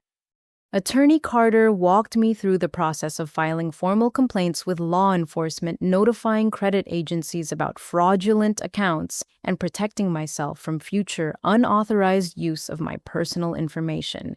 The paperwork was extensive, but each form felt like reclaiming control over my financial life. The first police report was filed Tuesday morning at the county sheriff's office. Detective Maria Rodriguez was assigned to the case, and she immediately understood the complexity of family financial fraud. Ms. Hoffman, I want you to understand that these cases can be emotionally devastating for families, even when prosecution is clearly justified. Are you prepared for the possibility that your parents might never forgive you for pursuing criminal charges against your brother? Detective Rodriguez, my parents have already chosen Tyler's comfort over my rights, Frank's livelihood, and their own financial security. I can't control their forgiveness, but I can control whether Tyler faces consequences for his criminal behavior. Fair enough. Let's go through everything step by step. The interview took 3 hours as Detective Rodriguez documented each instance of fraud theft and identity abuse. She explained that the investigation would involve contacting financial institutions, interviewing witnesses, and potentially coordinating with law enforcement in California where Tyler lived. Detective, there's something else you should know. Tyler owes $37,000 to predatory lenders who have been contacting my parents about collection. He apparently used information about family assets to secure those loans. Well, that adds another layer of potential criminal activity. We'll need to investigate whether Tyler misrepresented family financial resources to obtain credit he couldn't qualify for independently. Wednesday afternoon, I received a call from Mountain West Credit Union informing me that my fraud report had triggered an investigation into the loan application process. They had suspended all payment requirements pending the outcome of the criminal investigation. Ms. Hoffman, our preliminary review suggests that the electronic signatures and documentation provided during the loan application show signs of potential fraud. We're forwarding all relevant materials to law enforcement. What does this mean for my credit rating and legal liability? If our investigation confirms fraud, the loan will be removed from your credit history and you'll have no financial responsibility for repayment. However, that process could take several months to complete. Thursday morning brought a call from Detective Rodriguez with an update that I hadn't expected. Ms. Hoffman, we've contacted law enforcement in Los Angeles about your brother's situation, and it turns out Tyler Hoffman is already on their radar for related criminal activity. What kind of related activity? Apparently, he's been running some kind of art investment scam, taking money from people who thought they were commissioning paintings or investing in gallery exhibitions. The Los Angeles Police Department has received multiple complaints about Tyler over the past 6 months. The news was shocking, but somehow not surprising. Tyler's lies about his artistic career had apparently expanded beyond family manipulation to include defrauding strangers who believed his stories about being a successful artist. How much money are we talking about in Los Angeles? The LA detective I spoke with estimated at least $50,000 in fraudulent art commissions and investment schemes. They've been trying to locate Tyler for several weeks to serve him with arrest warrants.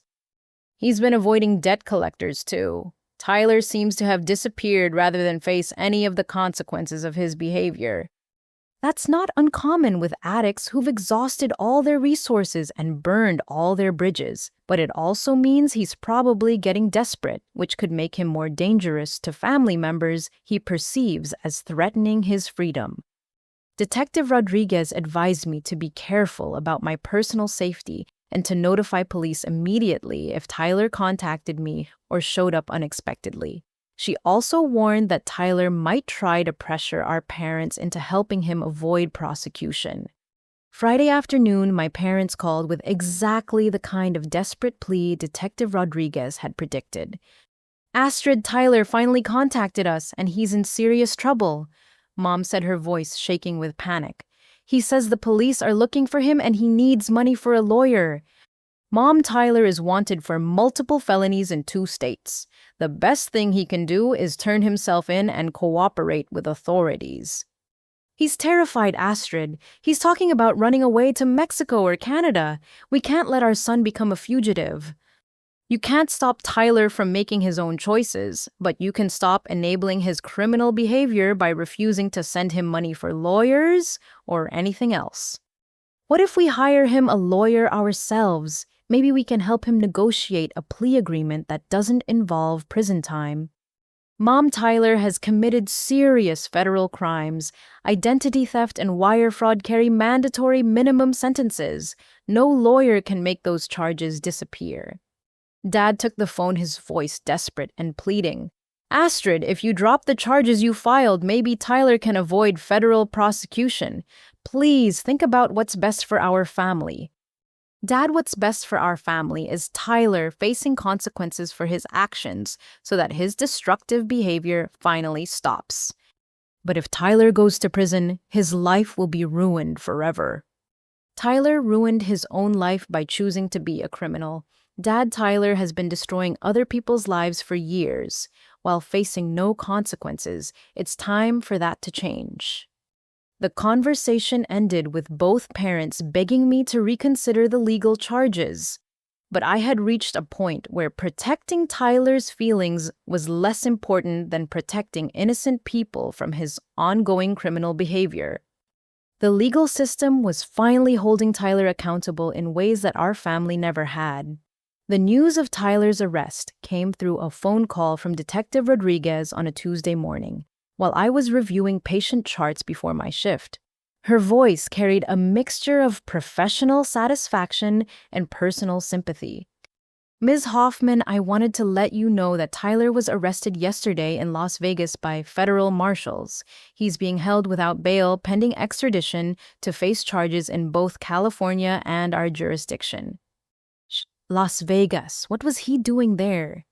Apparently trying to win enough money gambling to pay off some of his debts and fund an escape plan.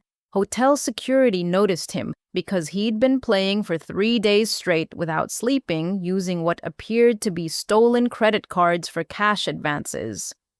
The image of Tyler desperately gambling away stolen money in a futile attempt to solve problems created by gambling was tragically fitting. His addiction had finally trapped him in a cycle where the only solution he could imagine was the same behavior that had created his problems. Detective Rodriguez, what are the specific charges he's facing? In our jurisdiction, identity theft, wire fraud, and elder financial abuse related to your parents.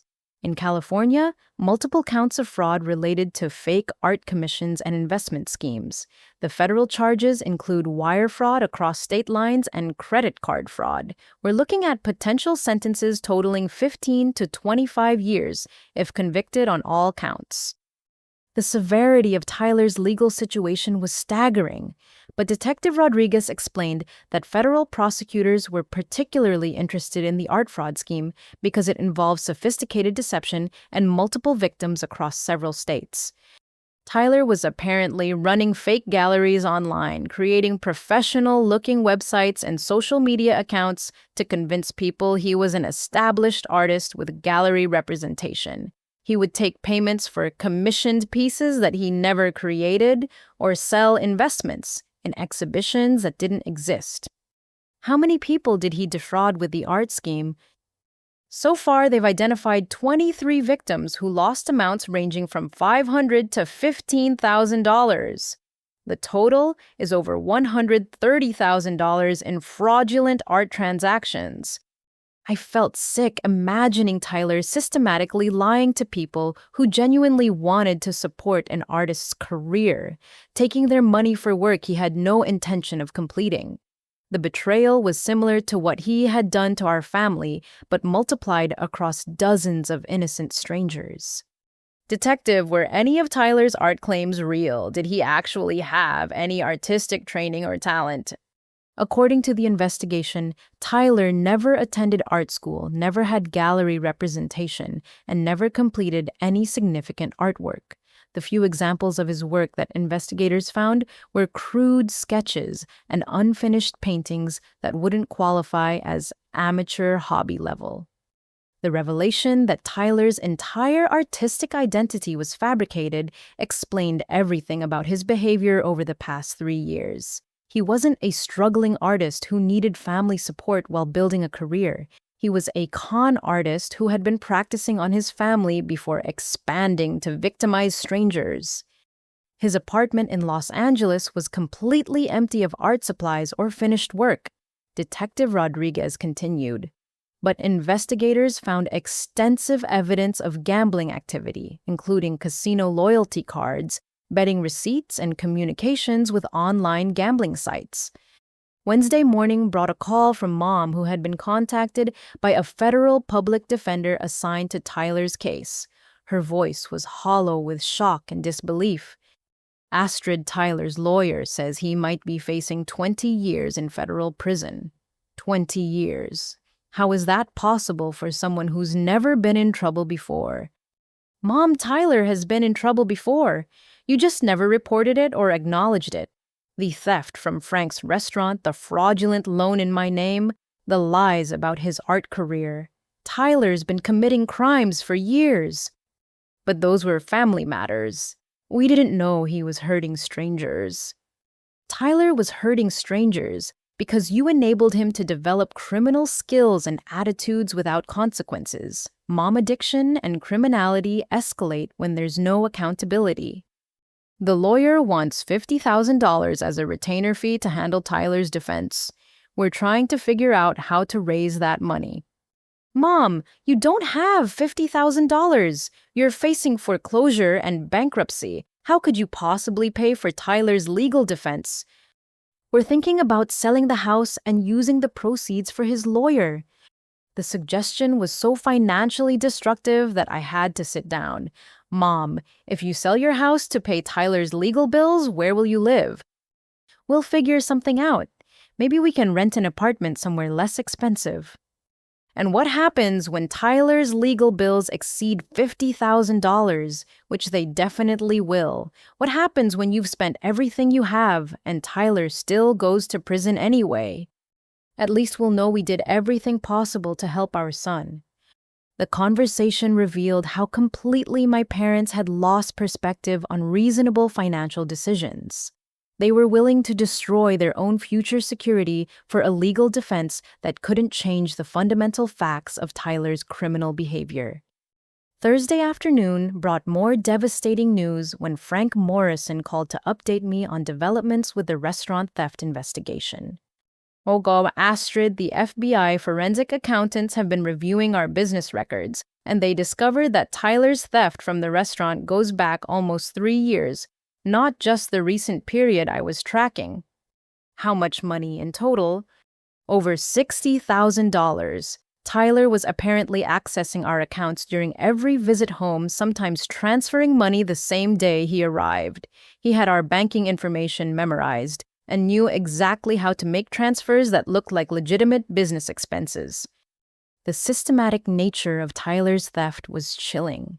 He had been deliberately planning to steal from his father's business partner during every family visit, treating Frank's livelihood as his personal gambling fund. Frank, I'm so sorry you've been victimized by my brother's criminal behavior. Astrid, this isn't your fault, but I need you to know that the restaurant is closing. Between the stolen money, the legal costs, and the damage to our reputation, your father and I can't continue operating together. What does that mean for my parents financially? It means they're losing their primary source of income beyond Social Security, and they're liable for business debts that Tyler's theft helped create. The restaurant was supposed to be their retirement plan, but Tyler destroyed that possibility. Frank's news meant that my parents were facing foreclosure, bankruptcy, and the loss of their business income simultaneously. Tyler's criminal behavior had effectively eliminated every source of financial security they had worked decades to build. Friday morning, Detective Rodriguez called with final confirmation of what I had suspected about Tyler's character and choices. Ms. Hoffman, Tyler has rejected his attorney's advice to accept a plea agreement and make restitution to his victims. Instead, he's claiming that all the money transfers were legitimate loans from family members, and that the art fraud victims misunderstood the terms of their agreements. So Tyler is still lying and refusing to accept responsibility. Essentially, yes. His position is that everyone else is wrong and he's the victim of misunderstandings and false accusations. The federal prosecutor described it as one of the most thoroughly documented cases of fraud denial she's ever encountered. Tyler's refusal to admit guilt or show remorse meant that he would face the maximum possible sentences if convicted at trial. But more importantly, it revealed that even facing decades in prison, Tyler remained convinced that his problems were everyone else's fault. The person our family had protected and enabled for years had become someone completely incapable of honesty, accountability, or basic human empathy. And our parents were still planning to spend their last remaining assets trying to save him from the consequences of his choices. The reconciliation overture came in the form of an unexpected visit to my apartment on a Sunday evening in early August. I opened the door to find both parents standing in the hallway, looking older and more defeated than I had ever seen them. Dad was leaning heavily on a walking cane, and Mom's face showed the toll of months of stress and sleepless nights. "Astrid, honey, can we please come in and talk?" Mom asked, her voice carrying a humility that was completely foreign to our previous interactions. I hesitated, knowing that any conversation would likely be another attempt to pressure me into enabling Tyler's situation, but their obvious exhaustion and desperation made refusing feel cruel. "Come in, but I want to be clear up front that I'm not changing my position about the legal charges or financial support." They settled on to my small couch, both moving carefully, as if afraid of causing offense. Dad set his cane aside and looked around my modest studio apartment, perhaps noticing for the first time how differently I lived compared to Tyler's expensive lifestyle that they had funded. "Astrid, we've been doing a lot of thinking and talking since Tyler was arrested," Dad began, his voice shaking slightly. "We realize that some of our decisions over the past few years might not have been entirely fair to you. Some of your decisions—" "Okay, many of our decisions," Mom corrected quickly. "We know we've hurt you, and we want to make things right between us as a family." "What exactly does making things right mean to you?" Dad reached into his jacket pocket and pulled out a legal document that I recognized as a revised will. "We've been to see a lawyer about changing our inheritance arrangements. We want to split everything equally between you and Tyler." I took the document and scanned its contents, noting that it did indeed establish equal inheritance rights for both children, but the gesture felt hollow given the current state of their finances and Tyler's legal situation. "Mom, Dad, this is meaningless. You're facing foreclosure, the restaurant is closing, and you have massive debts. There's nothing left to inherit." "There will be something eventually," Mom insisted. "We're going to rebuild our financial situation, and when we do, you'll be treated fairly." "Rebuild with what money you're planning to spend $50,000 on Tyler's legal defense while facing bankruptcy yourselves?" Dad shifted uncomfortably. "About that, Astrid. We were hoping you might consider resuming some financial assistance to help us through this difficult period, just temporarily until we can get back on our feet." The audacity of the request was breathtaking. After months of discovering Tyler's fraud, theft, and lies, after enduring manipulation campaigns and public humiliation, they were still asking me to pay their bills. "Let me understand this correctly. You want me to help fund Tyler's legal defense by supporting you financially while you spend everything on lawyers who can't change the fact that Tyler is a criminal?" "We're not asking you to pay for Tyler's lawyers," Mom said quickly. "We're asking you to help with our basic living expenses so that we can use our limited resources to help Tyler." "That's the same thing, Mom.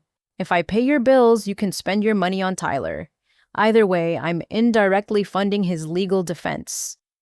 "Astrid, Tyler is facing 20 years in prison," Dad pleaded. "We have to do everything possible to help him, even if it means financial sacrifice." "Oh, what about sacrificing fairness to me? What about sacrificing Frank's livelihood? What about sacrificing your own financial security? Dad, when does the sacrificing for Tyler end?" Mom leaned forward, her eyes filling with tears. It ends when our family is back together and this nightmare is over. Astrid, we love you so much, but Tyler needs us more right now because he's in crisis. Tyler has been in crisis for 3 years because you've enabled his addiction and criminal behavior instead of demanding accountability. Mom, Tyler's current situation is the direct result of your refusal to let him face consequences earlier. We were trying to help him become successful, Dad said defensively. We wanted to give him the support he needed to build something meaningful. You wanted to avoid the discomfort of admitting that Tyler was a failure and an addict. Dad, enabling isn't love. Enabling is fear disguised as compassion. The conversation continued for over an hour with my parents alternating between promises of changed behavior and requests for renewed financial support. They acknowledged that Tyler had made serious mistakes, but they couldn't accept that those mistakes were deliberate criminal choices rather than unfortunate errors in judgment. Astrid, what do you want from us? Mom finally asked in frustration. We've apologized, we've changed the will, we've admitted our mistakes. What more can we do? You can stop asking me to pay for Tyler's choices. You can stop prioritizing his comfort over everyone else's rights. You can start treating him like the adult criminal he is instead of like a child who needs protection. But he's our son. We can't just abandon him. I'm not asking you to abandon him. I'm asking you to stop destroying yourselves and everyone around you in futile attempts to save him from himself. Dad pulled out another document, this one, a formal agreement drafted by their lawyer. Astrid, we're prepared to put our commitment to equal treatment in writing. If you resume financial assistance, we'll legally guarantee that you receive equal inheritance and equal consideration in all family decisions. I read through the agreement, which was surprisingly detailed in its protections for my rights and interests. But the fundamental problem remained unchanged. They were offering future fairness in exchange for current enabling. Dad, this agreement assumes there will be something left to inherit after you spend everything on Tyler's legal bills. It assumes you'll survive financially long enough for inheritance to matter. We'll be more careful with our spending, Mom promised. We'll budget better and make sure we don't overextend ourselves. You'll budget better while spending $50,000 on lawyers for a son who refuses to accept responsibility for his crimes. Tyler's lawyer says there might be ways to reduce the charges if we can demonstrate family support and willingness to make restitution to victims. Restitution with what money Tyler has stolen or gambled away, over $200,000 when you add up the business theft, the fraudulent loans, the art scams, and everything else. How could you possibly make restitution for that amount? Both parents went quiet, clearly not having considered the full scope of Tyler's financial crimes, or the impossibility of meaningful restitution. Maybe the lawyer is wrong about needing that much money, Mom said weakly. Maybe we can work out payment plans or reduced settlements. Mom, Tyler's victims deserve full compensation for their losses. They trusted him with their money for art they'll never receive, or investments that were completely fraudulent. They don't owe Tyler reduced settlements. But if they insist on full payment, Tyler will definitely go to prison for 20 years. Tyler will probably go to prison regardless because he's guilty of serious felonies and refuses to accept responsibility. Mom, the legal outcome isn't your decision to control. The conversation ended with my parents looking defeated and confused. They had approached me expecting that change inheritance arrangements and formal legal agreements would convince me to resume my role as Tyler's indirect funding source. But they still couldn't understand that the problem wasn't inequality in inheritance. The problem was their fundamental inability to prioritize anyone's well-being above Tyler's comfort, even when Tyler's comfort required destroying everyone else's security and enabling his criminal behavior. As they prepared to leave, Dad made one final appeal. Astrid, if you help us through this crisis, we promise that things will be different afterward. We'll treat you fairly and respect your contributions. Dad, you've had 3 years to treat me fairly. You chose Tyler's comfort instead. Why would I trust promises now when you're still making the same choices? He had no answer because the crisis hadn't changed their priorities. It had only made the cost of those priorities more obvious and more devastating. 2 weeks after my parents' failed reconciliation attempt, I called them to request a family meeting at their house. The foreclosure deadline was 10 days away, Tyler's legal bills were mounting exponentially, and their financial situation had become completely unsustainable. It was time to present my own terms for any future family relationship. I arrived at their house on a Wednesday evening, carrying a folder of documents and a written statement I had prepared after extensive consultation with Attorney Carter. Dad answered the door looking gaunt and exhausted while Mom sat in the living room, surrounded by legal paperwork related to Tyler's case. Thank you both for agreeing to meet with me. I want to discuss the possibility of rebuilding our family relationships, but only under specific conditions that address the fundamental problems that created this crisis. Both parents leaned forward attentively, probably hoping I had changed my mind about providing financial assistance. Instead, I opened my folder and placed a detailed written agreement on the coffee table between us. These are my terms for any resumed relationship or financial cooperation. I need you to read through everything carefully and understand that these conditions are non-negotiable. Mom picked up the document and began reading aloud. Terms for family reconciliation and financial cooperation. First condition, complete financial transparency, including monthly budget reviews, account statements, and advance approval for any expenditure over $200. Astrid, that seems rather controlling, Dad said, already showing resistance to accountability measures. Dad, your financial decisions have been completely irresponsible for years. If you want my cooperation, you need to demonstrate that you're capable of making rational choices with money. Mom continued reading. Second condition. Tyler receives no financial support from family members until he completes addiction treatment, makes restitution to all victims, and demonstrates 12 consecutive months of employment income. Sweetheart, Tyler can't get employment while he's facing criminal charges, Mom protested. Then Tyler doesn't get financial support. Mom enabling Tyler's addiction and criminal behavior is what created this entire crisis. That pattern stops completely, or I remain uninvolved. The third condition, equal inheritance guaranteed through irrevocable trust arrangements that cannot be changed regardless of circumstances. We already agreed to equal inheritance, Dad said. You agreed to equal inheritance in a will that can be changed anytime you decide Tyler needs special consideration. Dad trusts are permanent and legally binding. You can't change them when Tyler manipulates you with sob stories. Mom looked up from the document with growing alarm. Fourth condition, professional family therapy to address patterns of favoritism, enablement, and financial dysfunction. All family members must participate consistently for a minimum of 12 months. Astrid, we don't need therapy, Dad said firmly. We need to focus our energy and money on helping Tyler through his legal problems.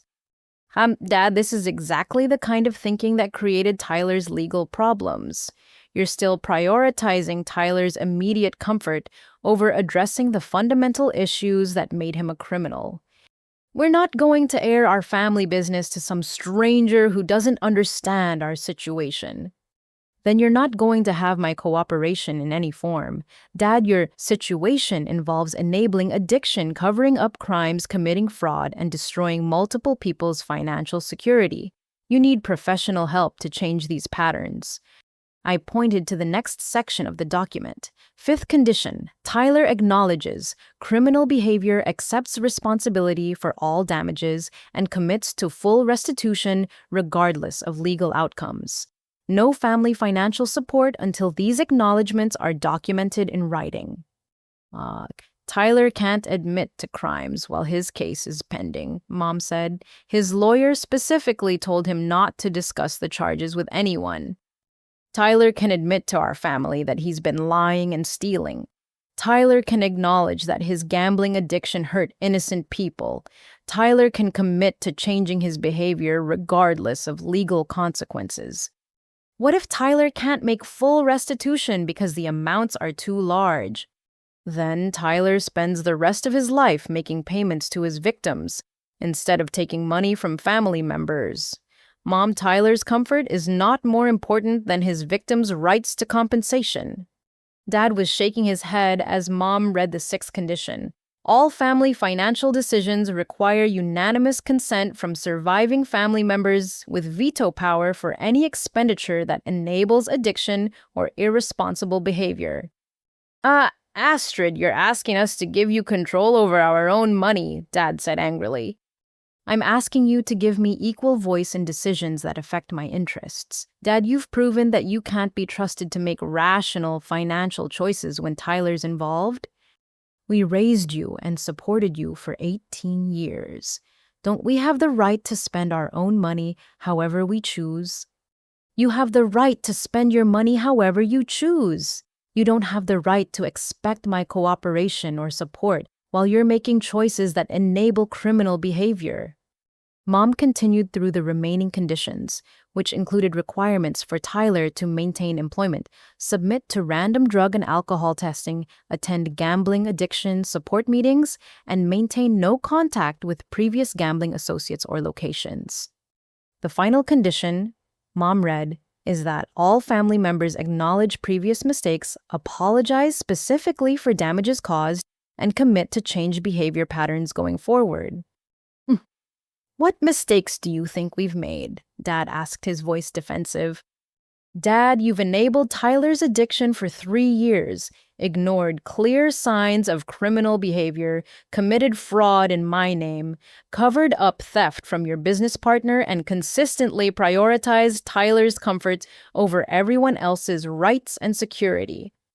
We were trying to help our son succeed. You were trying to avoid the discomfort of admitting that Tyler was a failure. Dad helping Tyler succeed would have involved setting boundaries, demanding accountability, and requiring him to face consequences for his choices. And what mistakes do you think Tyler should apologize for? Gambling addiction, lying about his career, stealing from multiple sources, defrauding art customers, identity theft, elder financial abuse, and destroying other people's financial security to fund his addiction. Some of those were just poor judgment, not deliberate criminal choices. Dad taking money from business accounts without permission is theft, not poor judgment. Using someone else's personal information for loans is identity theft, not poor judgment. Selling fake art to customers is fraud, not poor judgment. The conversation continued for 2 hours as my parents struggled to accept that their enabling behavior required fundamental changes rather than minor adjustments. They wanted reconciliation that allowed them to continue prioritizing Tyler while gaining my cooperation and support. Astrid, these conditions feel like punishment rather than reconciliation, Mom finally said. Mom, these conditions are accountability measures designed to prevent future damage. If they feel like punishment, it's because you've been avoiding responsibility for your choices and their consequences. What if we can't meet all these conditions? What if some of them prove to be unrealistic or too difficult?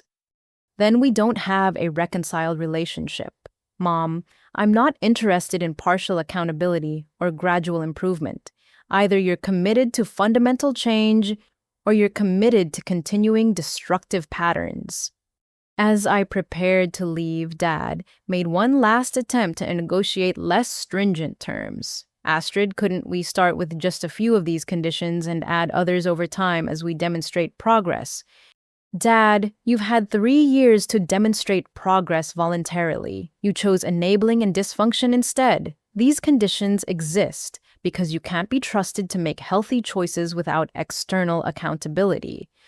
But if Tyler goes to prison, some of these conditions will be impossible to fulfill. If Tyler goes to prison, it will be because Tyler chose criminal behavior over legal behavior. Dad, Tyler's legal consequences aren't something you can control or should try to prevent. I left the document with them explaining that they had 1 week to decide whether they could accept the terms. After that week, I would assume they preferred continuing their current patterns and would adjust my expectations accordingly. Astrid, what does adjusting expectations mean? Mom asked as I reached the door. It means accepting that we can't have healthy family relationships while you're enabling Tyler's destruction of everyone around him. Mom, I love you both, but I won't sacrifice my well-being to support your dysfunction. The door closed behind me on what felt like the end of one chapter and potentially the beginning of another, depending entirely on my parents' willingness to choose health over enabling accountability, over comfort and reality, over the fantasy that Tyler could be saved without consequences. 6 months later, I sat in a federal courtroom watching Tyler receive his sentence for multiple counts of fraud identity theft and wire fraud across state lines. The judge, a stern woman in her 60s, had reviewed extensive documentation of Tyler's crimes and his complete lack of remorse or accountability.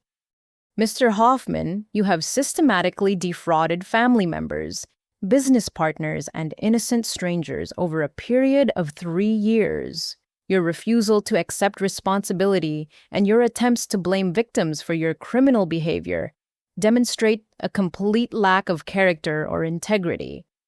Tyler stood beside his court-appointed attorney, looking defiant rather than remorseful, even as the judge continued. The court sentences you to 8 years in federal prison, followed by 5 years of supervised probation and restitution in the amount of $237,000 to your various victims. 8 years. Tyler would be 33 years old when released if he served his full sentence. The restitution amount was staggering but appropriate given the full scope of his financial crimes across multiple jurisdictions. After the sentencing, I met with Detective Rodriguez and several victim advocates who had worked on Tyler's case.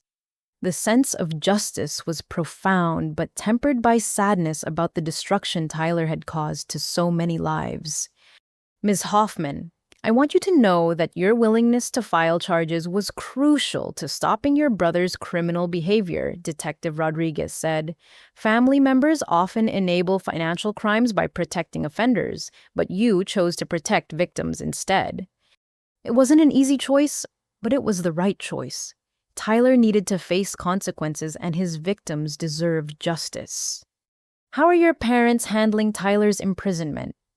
They're adjusting to reality slowly. It took Tyler's conviction for them to finally accept that his problems weren't temporary difficulties that family support could solve. The adjustment process had been painful, but ultimately healing. My parents had spent 2 weeks considering my reconciliation terms before finally agreeing to family therapy and financial accountability measures. The decision came after Frank Morrison's successful civil lawsuit against Tyler resulted in a judgment that made my parents liable for business damages related to Tyler's theft. We can't afford to keep making the same mistakes, Dad had admitted during our first family therapy session. Tyler's problems have destroyed everything we worked to build, and continuing to enable him will destroy whatever we might rebuild. Dr. Patricia Williams, our family therapist, specialized in addiction and family dysfunction. Her approach was direct and uncompromising about the need for changed behavior patterns rather than changed attitudes alone. Mr. and Mrs. Hoffman, your enabling behavior taught Tyler that family members would always rescue him from consequences. That pattern created an addict and a criminal. Recovery requires accepting that Tyler's well-being depends on facing reality, not avoiding it. The therapy process revealed layers of dysfunction that went back to Tyler's childhood when his tantrums and emotional manipulation had been rewarded with special treatment and reduced expectations.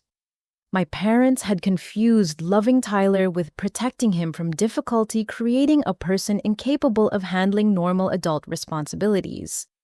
We thought we were being compassionate, Mom explained during one session. We didn't want Tyler to struggle the way we had struggled growing up. but struggle builds character and resilience. Dr. Williams explained, by preventing Tyler from experiencing normal consequences, you prevented him from developing the coping skills that functional adults need. What about Astrid? Did we harm her by expecting more responsibility? You harmed Astrid by treating her contributions as worthless, while treating Tyler's demands as priorities. You created a family dynamic where service was unrewarded and selfishness was subsidized. The therapy sessions were difficult but productive. My parents gradually acknowledged patterns they had been unconscious of and committed to changed behavior going forward. The process wasn't quick or easy, but it was genuine. Meanwhile, the financial consequences of Tyler's crimes forced practical changes that therapy alone couldn't accomplish. My parents lost their house to foreclosure, but found a comfortable 2-bedroom apartment they could afford on Social Security income alone. The restaurant closure eliminated Dad's business income, but also eliminated the stress of covering Tyler's theft. We should have downsized years ago, Mom admitted as we helped them move. This apartment is easier to maintain, and we don't have to worry about property taxes or major repairs. Are you going to miss the house? I miss the memories associated with it, but I don't miss the financial stress. Astrid living within our means feels so much more peaceful than constantly worrying about bills we couldn't afford. The transformation wasn't instant or complete, but it was substantial and sustainable. My parents began attending support groups for families of addicts, learning that enabling behavior was common and recoverable with consistent effort and accountability. We met other parents who've been through similar situations. Dad told me during one of our weekly dinners, it helps to understand that loving an addict doesn't mean protecting them from consequences. How are you both feeling about Tyler being in prison? Sad, but not guilty anymore, Mom answered. Dr. Williams helped us understand that Tyler's imprisonment is the result of Tyler's choices, not our failure to prevent those choices. Tyler's time in federal prison included mandatory addiction treatment and financial literacy courses. His letters home were initially bitter and blame-focused, but gradually showed signs of accepting responsibility for his criminal behavior. I'm starting to understand how my gambling addiction affected other people, Tyler wrote 6 months into his sentence. I never thought about how my actions hurt you or Mom and Dad or the people who trusted me with their money. The counselors here explained that addiction doesn't excuse criminal behavior and that making amends means changing behavior permanently, not just apologizing. I have a lot of work to do to become someone worthy of family relationships again. The letters were encouraging, but I maintained realistic expectations about Tyler's potential for genuine change. Prison-based rehabilitation programs had mixed success rates, and Tyler's pattern of manipulation made authentic transformation difficult to verify from a distance. Time will tell whether Tyler's insights translate into changed behavior when he's released, Dr. Williams cautioned during a family session. Your job is maintaining healthy boundaries regardless of Tyler's progress or lack thereof. Frank Morrison eventually recovered most of his losses through insurance and the civil judgment against Tyler, allowing him to start a new restaurant partnership with another local chef. The experience had been financially devastating, but ultimately led to a more successful and secure business arrangement. I learned never to give family members access to business accounts without ironclad legal protections. Frank told me when we met for coffee 6 months after Tyler's sentencing. Trust is important in partnerships, but verification is essential. Are you and Dad able to maintain any kind of relationship after everything that happened? We're rebuilding slowly. Robert's participation in family therapy convinced me that he's serious about changing his priorities and making better decisions. I'm willing to give him a chance to prove that Tyler won't be an ongoing problem. As for my own life, the removal of Tyler's financial manipulation and my parents' constant pressure created space for focusing on my own goals and relationships. The nursing career that Tyler had dismissed as meaningless became a source of deep satisfaction and professional growth.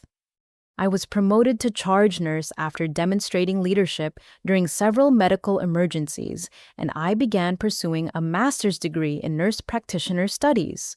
The financial stability that came from not supporting dysfunctional family members allowed investments in my own future that had been impossible during the years of sending monthly payments to people who didn't value my contributions.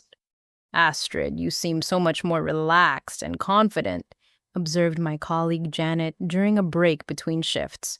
Whatever changes you've made in your personal life are definitely working.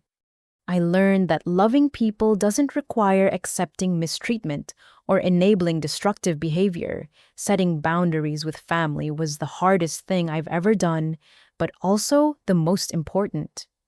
The relationship with my parents continued improving as they demonstrated consistent commitment to changed priorities and healthy financial decisions. We established new traditions around weekly dinners and holiday celebrations that focused on gratitude and mutual support rather than crisis management and Tyler's latest emergency. We wasted so many years in chaos because we were afraid to let Tyler experience natural consequences. Dad reflected during our first Christmas celebration since Tyler's imprisonment. This is the most peaceful holiday season we've had in years. Do you think Tyler will be able to join these celebrations when he's released? That depends on whether Tyler has genuinely changed his character and behavior patterns, Mom answered. We love Tyler, but we won't sacrifice family peace to accommodate addiction or criminal behavior. The transformation in my parents' attitudes was remarkable and sustained.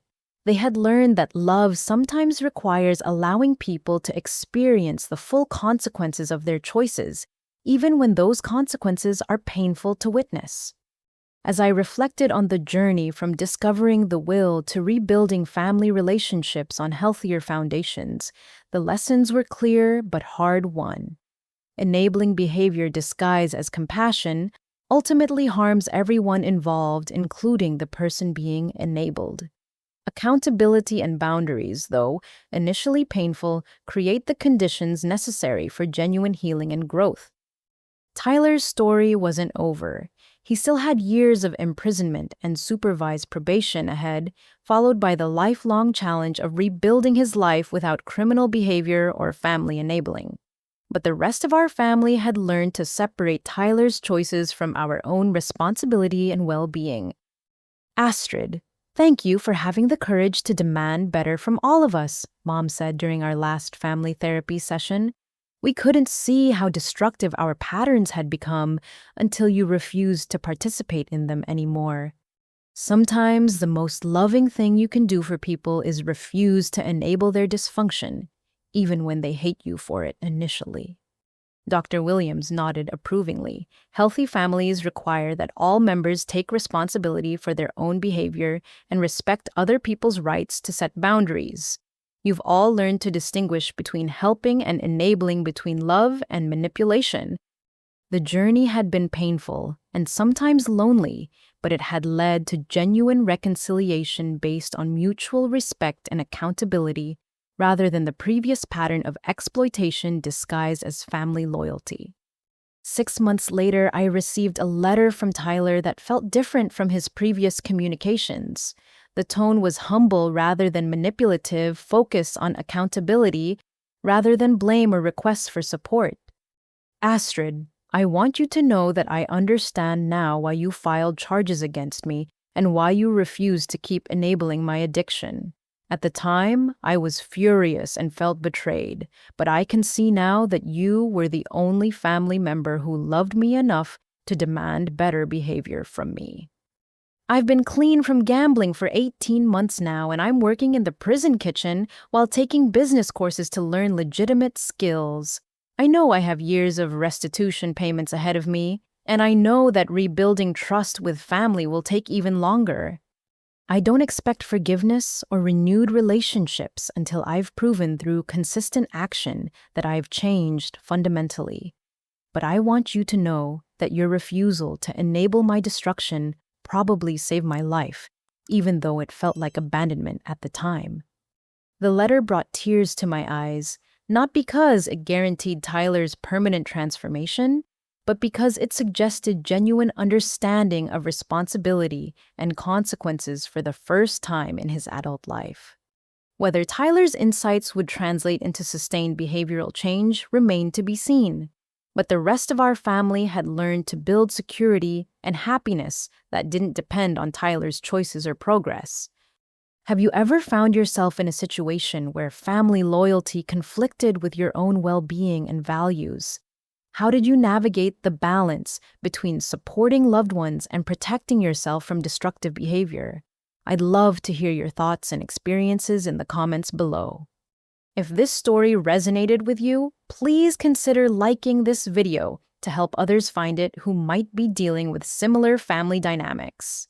Subscribe to my channel for more stories about overcoming difficult situations and building healthier relationships. And don't forget to share this with anyone who might benefit from understanding that boundaries aren't barriers to love, but foundations for respect. Thank you for listening to my story, and remember that you have the right to demand fair treatment from everyone in your life, including family members. Sometimes the most courageous thing you can do is refuse to participate in dysfunction, even when that refusal feels like the hardest choice you've ever made. Take care of yourselves, and I'll see you in the next story.